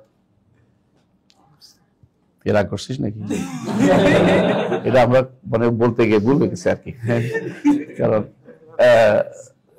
বলে যে যেমন ওরা কি বলে যে, যেমন আপনাদের অনেকে আছে না কালামিয়া, দেখতে কিন্তু সুন্দরী, ওরা বলে যে অর্থ দরকার নেই, নাম বুঝাইছে এটার অর্থ, বুঝলেন? তো এরা বলে যে আল্লাহ নামগুলির কোনো অর্থ নাই, শুধু আল্লাহকে বোঝানোর জন্য হয়েছে। আর আমরা বলি যে আল্লাহর নামগুলির অর্থ আছে, গুণও আছে। অর্থ বুঝাইলে বলে অর্থ আর গুণ দুইটা বুঝাইলে তাতাবক, আর শুধু অর্থ শুধু নাম শুধু গুণ বুঝাইলে, শুধু একটা বুঝাইলে এটা তাদাম্মুন। আর যদি কোনো আর দাবি করা অর্থ বুঝে আরেকটা, সেটা বলা হয় ইলতিজাম। তিন ধরনের অর্থ করি আমরা, এক ধরনের তিন ধরনের অর্থ করি। তো এই জিনিসটা যদি না বুঝে সমস্যা, বুঝে না কথাটা। তাহলে আমরা যেটা বলতে চাচ্ছি যে আল্লাহর কিতাবগুলোর কথা আসতেছে, আল্লাহর কিতাব তো আল্লাহর কিতাবগুলো হচ্ছে সবগুলো হচ্ছে আল্লাহ বাণী। আল্লাহর কিতাবগুলো আমাদের কাছে আল্লাহ যেগুলো জানিয়েছেন এগুলোর উপর ঈমান রাখি, যেগুলো জানাননি সেগুলোর উপর আমরা ঈমান রাখি। জানাননি কেন? অনেক আল্লাহ কিতাব নাজিল করেছেন, আমরা অনেকগুলি জানি না। সহিফা নাজিল করেছেন, সহফ ইব্রাহিম ও মুসা, সহফ বহু বচন, ইব্রাহিম আলাইহিস সালাম অনেকগুলো সহিফা নাজিল করেছেন। তো এগুলি সবগুলি আমরা সবগুলিতে নামও জানি না, কিন্তু আমরা ঈমান রাখি সবগুলি আল্লাহর কিতাব, আল্লাহ তাআলার কিতাব। সহিফা মানে কি? চিঠি, ছোট চিঠির মতো, মানে বড় বই না, হ্যাঁ, পুস্তিকা, ছোট জিনিস। আচ্ছা, ওয়ারুসুলি, রাসূলদের উপর ঈমান রাখি, রাসূলদের উপর ঈমান রাখি। আল্লাহ কোরআনে যেগুলি নাম বলেছেন সেগুলো ঈমান রাখি, আর যেগুলো নাম বলেন নাই সেগুলো না জানা, সেগুলো না জেনেও ঈমান রাখি। আল্লাহ অনেক বলছেন রাসূলুন কাদ কাসাসনাহুম আলাইকা ওয়া রাসূলুন লাম নাকসুসহুম আলাইকা। আল্লাহ বলছেন যে অনেক রাসূলের উপর আমরা কি করেছি, আপনাকে জানিয়েছি, অনেক রাসূলের কথা আপনাকে জানাইনি। কোরআন হাদিসে রাসূলদের নাম যেগুলি আসছে, রাসূলদের নাম আসছে, তারা হচ্ছে কত? 24 জন না 25 জন? একজন নবী, বাকি সব এই তো 24 জন রাসূল, তাহলে 24 জন রাসূল, আর একজন হচ্ছে নবী। তিনি কে? আদম। কোরআনে কারিমে যত নবীর নাম, যত জনের নাম আসছে সবগুলি রাসূল, একজন ছাড়া। তিনি হচ্ছেন কে? আদম আলাইহিস সালাম। এই জন্য ইব্রাহিম নবী, তারপরে ইসমাইল নবী, হ্যাঁ, ওতিলকা হুজ্জাতুনা আতাইনা ইব্রাহিম আলা কওমি, এইটার ভিতরে যতগুলি আসছে এর বাকিগুলি আলাদা আলাদা আসছে। 7 জনের কথা আলাদা আসছে, বাকিগুলো এখানে আসছে। একটার ভিতরে বলতে 16 জন 17 জনের কথা আসছে, 2 আয়াত 3 আয়াতের ভিতরে। তো এইগুলি সবগুলি আমরা ঈমান রাখি। ঈমান রাখার অর্থ কি? তারা হক, তাদের প্রেরণ করা সত্য, এবং তারা আসছিলেন, তারা দাওয়াত দিয়েছেন ঈমানের, এটা আমরা বিশেষ করে তাদের পক্ষে সাক্ষ্য দেই। আর আমাদের নবীর উপর অতিরিক্ত 2টা জিনিস আছে, সেটা কি? আমাদের নবীর মাধ্যমে আয়কার সকল সবগুলি রহিত হয়ে গেছে, শরীয়ত রহিত হয়ে গেছে। আমাদের নবীর কথা এখন শুনতে হবে, আমাদের নবীকে মানার মাধ্যমে এখন মুক্তি নিহিত রয়েছে। বুঝা যাচ্ছে কথাটা? এইটা মাথা রাখতে হবে। আর পরেও কিছু আসবে না, আগেও কেউ, তা আগে যারা আসছে তাদের কথা এখন আর চলবে না, এই জন্য তাদের বই এখন পড়াও যাবে না। হ্যাঁ, এরপর হচ্ছে ওয়াল বাআথে বাদাল মউত। এখানে কিন্তু উনি ইয়াউমুল আখির না বলে বলছে বাআথে বাদাল মউত। কেন বলছে? অনেকে আছে শেষ দিন বলে একটা বুঝাইতে পারে, এই জন্য তিনি এই জিনিসটা মাদ জিসমানিকে অস্বীকার করে, মানে শরীর উঠবে অস্বীকার করে একটা গোষ্ঠী, এটাকে বন্ধ করার জন্য তিনি বলছেন বাআথে বাদাল মউত। আমি বলতে পারি এটা কি হাদিসে আছে? এটাও একটা হাদিসে আছে, ওয়াল বাআসিল আখির হাদিসে আসছে, বা পুনরুত্থান যেটাকে বলে আমি আবার উঠবো। এই নয় যে শুধু আমার রূহ উঠবে, এটা নয়। এই নয় যে আমার মতো কায়া উঠবে, এটা নয়। আমি আবার উঠবো, এই জিনিসটা ওয়াল বাআসে বাদাল মউত, মৃত্যুর পরে আবার উঠা, মৃত্যুর পরে আবার উঠা, যেটা এটাই ইয়াউমুল আখির, এটাই ইয়াউমুল আখির, একই জিনিস। কিন্তু আমাদের সমাজে প্রচলিত আছে একটা হচ্ছে ঈমান বিল ইয়াউমিল আখির, আর একটা শেষে আব্দুল করে দিয়েছে ওয়াল বাআসে বাদাল মউত, সেই দিবস। শেষ দিবস একটা হলো পুনরুত্থান দিবস, তাই না? দুইটা অবশ্য একই জিনিস। এই জন্য হাদিসের মধ্যে দুইটা ভিন্ন আসে না, একটাই আসছে। আমরা কিন্তু দুইটাকে আলাদা করে ভুল করেছি। এই ভুলটা যেন শাইখ ইসলাম ইবনে তাইমিয়া করেন না, আপনারা এই ভুলটা করেন না। ঈমানের রকম কয়টা? 7টা না, 7টা বলে ভুল করছে, কারণ তো একটাকে 2 বার করছে। একটা নাম দিয়েছে, একবার নাম দিয়েছে ইয়াউমুল আখির, একটা নাম দিয়েছে আল বাআসে বাদাল মউত। ইয়াউমুল আখির তো এটাই, বাআসে বাদাল মউত। জি, বরং বাআসে বাদাল মউত ইয়াউমুল আখির একটা অংশ, একটা অংশ। কারণ ইয়াউমুল আখিরের ভিতরে তিনটা জিনিস আছে, কি কি বলেন তো? বারজাখ, একটা হলো হাসর, একটা হলো জান্নাত জাহান্নাম। বুঝে আসছে? এই ভাগটা যদি না করো আপনি, হ্যাঁ প্রথমটা বারজাখ, এখানে আবার এই ইয়াউমুল আখির আগের অংশটুকু খেয়াল রাখবেন, এটা কি? কিয়ামত আলামাত সুগরা। আহসানতা। কিয়ামতের আলামত সুগরা কোবরা, কিয়ামতের আলামতগুলিও আখিরাতের অংশ হিসেবে ধরা হয়। জি, আখবিরনি আলা আলামাত, ইয়া বলছি না, আমাকে আখিরাতের কিয়ামতের আলামত সম্পর্কে বলুন, এই জন্য এটার সাথে যুক্ত করা হয়। জি, তাহলে আমরা আলহামদুলিল্লাহ জানলাম যে হ্যাঁ সব শেষে বলছে ওয়াল ঈমান বিল কদরি খাইরি ওয়া শাররি। ঈমান বিল কদর, তাকদীর পরিমাণ রাখতে হবে। ভালো এবং মন্দ দুইটাই আল্লাহ নির্ধারণ করে দিয়েছেন। ভালো এবং মন্দ আল্লাহ নির্ধারণ করে দিয়েছেন, কথা বুঝলেন কিনা? নির্ধারণ করার মধ্যে কোনো দোষ নাই, বরং নির্ধারণটা মাকদুরের মধ্যে দোষ, কাদারের মধ্যে কোনো দোষ নাই, কথা বুঝেন? মানে আল্লাহ যাদেরকে নির্ধারণ করে তারা অন্যায় করে, কিন্তু আল্লাহ নির্ধারণের দোষ নেই। এটা সহজে বুঝেন। বিষ বানাচ্ছে দোষণীয় না, বিষ খাইলে দোষ হয়, কথা বুঝছেন কিনা? আপনি দা বানাচ্ছেন না, দাও বানানোর মধ্যে দোষ নাই, দা দিয়ে কূপ দিলে দোষ হয়। দার উপকারিতা আছে, কথা বুঝেন কিনা? কার কত কিছুতে লাগে, আপনারা তরকারি করতে লাগে, অনেক কিছুতে লাগে, হ্যাঁ, কিন্তু এইটাকে খারাপ ভাবে ব্যবহার করলে দোষ হয়, ব্যবহার করলে দোষ হয়। এই জন্য আল্লাহর কাদারের মধ্যে কোনো কেউ দোষ দিতে পারবে না। আল্লাহর মাকদুর কেউ কেউ যাদেরকে বানাইছেন ওরা অন্যায় করে, এই জন্য মিন শাররে মা খালাকা, অর্থ কি?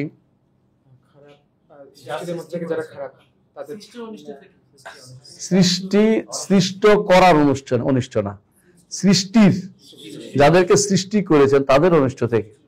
এই নয় যে আল্লাহর সৃষ্টির মধ্যে অনিষ্ট আছে, এটা করবেন না। আল্লাহ সৃষ্টি যাদের করেছেন, সৃষ্টি করার মধ্যে কোনো অনিষ্ট নাই। সৃষ্টি যাদেরকে করেছেন তাদের মধ্যে অনিষ্ট, এর থেকে আমি আল্লাহর কাছে আশ্রয় চাচ্ছি। এ নয় যে আল্লাহ শাররে মা খালাক, আপনি সৃষ্টি দিকেও খারাপই আছে, এটা বল নাউজুবিল্লাহ। আল্লাহ সৃষ্টির মধ্যে কোনো খারাপই নেই। সৃষ্টি খারাপই হচ্ছে আল্লাহ সৃষ্টি যারা করছেন, মানে ওটার মধ্যে কোনো খারাপ কিছু, ক্ষতির কিছু নেই। কিন্তু সৃষ্টি যাদের করেছেন এদের কি আছে, এদের দ্বারা ক্ষতি হয়।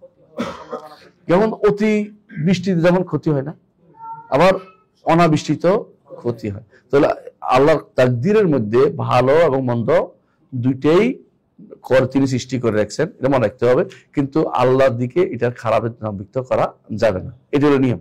তো এগুলির মধ্যে, এগুলি তো আমাদের ক্ষতি হচ্ছে, এই জন্য ক্ষতি করতেছি, কেমন? কিন্তু আল্লাহর দিক থেকে যদি তাকান, যে তিনি সৃষ্টি করেছেন এই হিসাবে কোনোটাই খারাপ নাই, খারাপ নাই। কুইনিন সৃষ্টি করেছে, তিতা আর তিতা, তাই না? কিন্তু কুইনিন খেলে জ্বর ভালো হবে, তাই না? তাহলে কুইনিন বানানোর মধ্যে তার একটা হিকমত আছে। তাহলে আল্লাহ তাআলা যেটা বানাইছে প্রত্যেকটার মধ্যে একটা হিকমত আছে। সাপ বানানোর মধ্যে হিকমত আছে, হ্যাঁ। পোকা মাকড় বানাইছে, আবার ব্যাঙ্গ বানাইছে, ব্যাঙ্গ বানায় হিকমত, পোকা মাকড় খেয়ে ফেলে। আবার দেখেন কেঁচো বানাইছে, জমিনের মধ্যে হাল চাষ করে করে উর্বরতা আনে। হ্যাঁ, আপনার কাছে মনে হচ্ছে কেঁচো দিয়ে দুনিয়া ভরাই ফেলছে, কিন্তু আল্লাহ তো এটা উপকারে করছে আপনার। তাহলে আল্লাহর সৃষ্টির মধ্যে কোনো খারাপই নেই। আপনার দিক থেকে কখনো কোনো খারাপিতে পড়ে যান আপনি, সেই হিসাবে ভালো মন্দ যেটাই আপনার হোক না কেন, কে নির্ধারণ করছে? আল্লাহ নির্ধারণ করছে। এটা বলতে হবে, এটা হচ্ছে কি? তাকদীর। এটা হচ্ছে তাকদীর, কথা বুঝতে পারছি? এই তাকদীর হচ্ছে নিঃসন্দেহে তাওহীদের অংশ। এই তাকদীর পুরোপুরি তাওহীদের অংশ। নির্ধারণ করে কে? আল্লাহ না? আল্লাহ।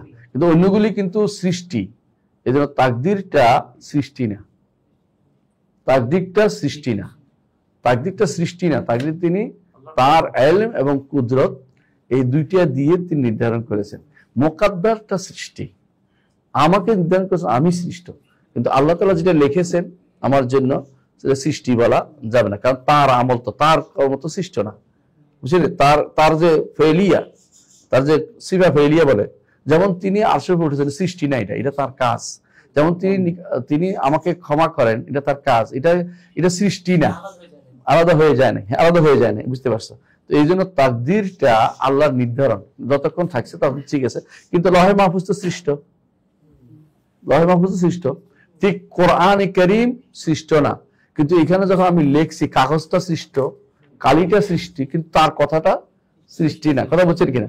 আল্লাহর সিফাতের কোনো অংশ এই জন্য সৃষ্টি বলা যাবে না। সহজে বুঝে আসছে কথাটা? জি, আলহামদুলিল্লাহ বুঝে আসছে। এখন আসবে সামনের দিকে, আজকের মতো এখানে থাকবে। আমরা এরপর থেকে পড়বো ইনশাআল্লাহ যে আল্লাহর উপর ঈমান। এটুকু আমরা জানলাম যে ঈমানের 6টা রকম আমরা জানলাম। এখন আছে ঈমান বিল্লাহর সাথে কি কি সম্পৃক্ত রয়েছে। যে অংশটা আমি আলোচনা করছি এটা শেখে আলোচনা করে নাই, আমি আলোচনা করেন। এখানে এই অংশটুকু আমরা ওনাদের সময় এই ভেজাল ছিল না, এত ভেজাল ছিল না। মানুষ এগুলিতে বিরোধিতা করতো না। বিরোধী যারা ছিল তারা নাম এবং গুণ নিয়ে যত সমস্যা তৈরি করেছিল, যারা এখনো আছে তখনও ছিল। এদের এখন আমরা বেশি বেশি আলোচনা করব, এদের নিয়ে তিনি আলোচনা করেছেন। অমিনাল ঈমান বিল্লাহ, একটু পড়ে যাই, হ্যাঁ পড়েন 1 মিনিট। ومن الإيمان بالله الإيمان بما وصف به نفسه في كتابه وبما وصفه به رسوله صلى الله عليه وسلم محمد নাই আচ্ছা মুহাম্মদ সাল্লাল্লাহু আলাইহি ওয়াসাল্লাম من غير تحريف ولا تعطيل ومن غير تكييف ولا تمثيل আলহামদুলিল্লাহ। একটু হচ্ছে উসুল বা মূলনীতি, আহলে সুন্নাতের মূলনীতি আল্লাহর নাম এবং গুণের ব্যাপারে। অর্থটা করে যায়, পরে একটু ব্যাখ্যা করবো ইনশাআল্লাহ আরেকদিন। অর্থটা হচ্ছে এটা যে আল্লাহর উপর ঈমান আনতে হলে, দেখুন আল্লাহর উপর ঈমান আনার জন্য এতক্ষণ যা যা বলেছি আমি আল্লাহর ঈমান কিভাবে, এগুলো অতিরিক্ত আলোচনা কেন জানেন? এগুলো সরাসরি আমরা সন্দেহ ঢুকানোর কারণে ঢুকছে। কিন্তু আল্লাহ একটা সত্তা, খেয়াল করেন, আল্লাহ একটা সত্তা। একটা সত্তার জন্য কি লাগে? নাম লাগে না? একটা সত্তার জন্য নাম লাগে, একটা হলে কিন্তু গুণ লাগে, লাগে কিনা? যদি আপনি আল্লাহর নাম এবং গুণ আপনি অস্বীকার করেন, মূলত আপনি আল্লাহকে স্বীকার করলেন না। কারণ বাকিগুলি দিয়ে আল্লাহকে চিনতে পারবেন না। আল্লাহকে চিনতে হলে নাম এবং গুণ দিয়ে চিনতে হবে। আল্লাহকে চিনতে হলে নাম এবং গুণ দিয়ে চিনতে হবে। আর আল্লাহকে যে বেশি নাম জানে, যে বেশি গুণ জানে, আল্লাহকে সে বেশি জানবে, এটাই স্বাভাবিক। এই জন্য তিনি বলতেছেন ঈমান বিল্লাহ, আল্লাহর উপর ঈমান আনতে হলে ঈমান বিমা ওয়াসাফা নাফসাহু ফি কিতাবি। নামের কথা উল্লেখ করে নাই, কারণ নামও তারা অনেকেই মানতে ওই সময়, এই জন্য শাইখুল ইসলামের সময়। তো কিন্তু বলতেছে ওয়াসাফা বিনাফসাহু, আল্লাহর গুণগুলি যদি মানে কেউ, তাহলে নামও মানলো। ধরেন কিনা আমি অনেক ছাত্রদের বলতে থাকি, তোমরা যেহেতু ইউনিভার্সিটির ছাত্র, তোমার একটা কার্ড আছে, এর অর্থ হলো তুমি ভর্তি পরীক্ষা দিয়েই পাশ করছো, ভর্তি হয়েছো। আর যদি কার্ড না থাকে, তাহলে তুমি তোমার কার্ডে নাই, তাহলে তুমি ভর্তি পরীক্ষা দিয়েছিলে, ফেল করছিলে। তো এই জন্য যে ব্যক্তি গুণ মানবে সে নামও মানে, কিন্তু যে ব্যক্তি নাম মানছে গুণ মানে, এরকম লোক পাওয়া যায়। এই জন্য বলতেছে নাম না মানে গুণ উল্টা হয় না, কারণ যে গুণ মানছে সে অবশ্যই নাম মানছে। এই জন্য সরাসরি তিনি বলছেন যে ঈমান আনতে হলে আল্লাহর কিতাবে আল্লাহ যে সমস্ত গুণ তার উল্লেখ করেছেন সেগুলোর উপর ঈমান আনতে হবে, এবং যেগুলি মুহাম্মদ সাল্লাল্লাহু আলাইহি ওয়াসাল্লাম তার গুণ উল্লেখ করেছেন সেগুলো ঈমান আনতে হবে। কোন রকম বিকৃতি করা যাবে না। কি কথা বলে? কি বিকৃতি? দ্বিতীয় হলো অর্থ শূন্য করা, তাহরিফ, তাতিল, অর্থ শূন্য করা। অর্থ শূন্য মানে নিষ্ক্রিয় করা, তাতিল তো নিষ্ক্রিয় করা।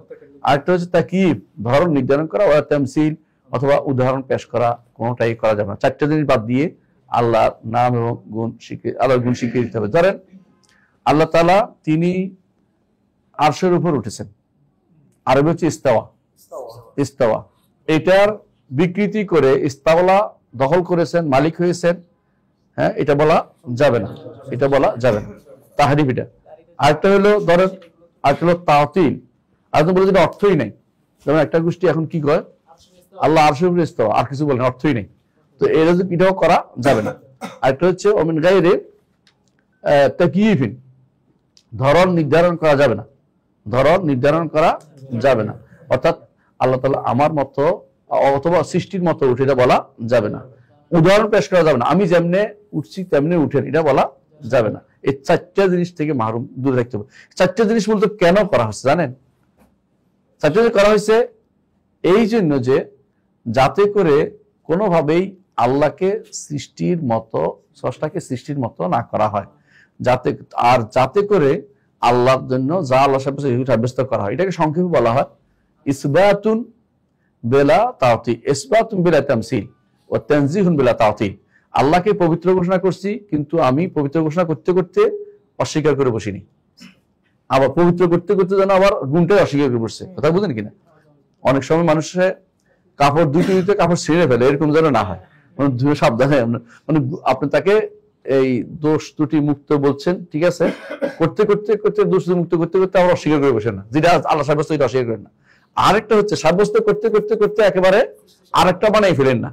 হ্যাঁ, আপনি কাপড়ে জামা সিলাতে শেষে আবার লুঙ্গি বানাই ফেলেন না, মানে এটা বোঝা যাচ্ছে এই জন্য আরেকটা বানাই ফেলেন না। এটা হলো ইসবাতুন বিলা তামসিল, সাব্যস্ত করবেন, তবে কোনো উদাহরণ দিয়ে বানাবেন না। আর তানজিহুন বিলা তাওতিল, পবিত্র করবেন, ঠিক আছে, আল্লাহকে যে কোনো খারাপ গুণ থেকে পবিত্র করবেন, কিন্তু এটা করতে গিয়ে যেগুলি আল্লাহ সাব্যস্ত করছেন ওগুলিকে নিষ্ক্রিয় করে দিবেন না, এগুলিকে অস্বীকার করে দিবেন না। এই হচ্ছে সংক্ষিপ্ত নীতি। এবারে ইনশাআল্লাহ আগামী ক্লাসে আমাদের আলোচনা হবে। আল্লাহ আমাদের বুঝার তৌফিক দান করুন। সুবহানাকা আল্লাহুম্মা ওয়া বিহামদিকা আশহাদু আল্লা ইলাহা ইল্লা আনতা আস্তাগফিরুকা ওয়া আতুবু ইলাইক। আসসালামু আলাইকুম ওয়া রাহমাতুল্লাহি ওয়া বারাকাতুহু।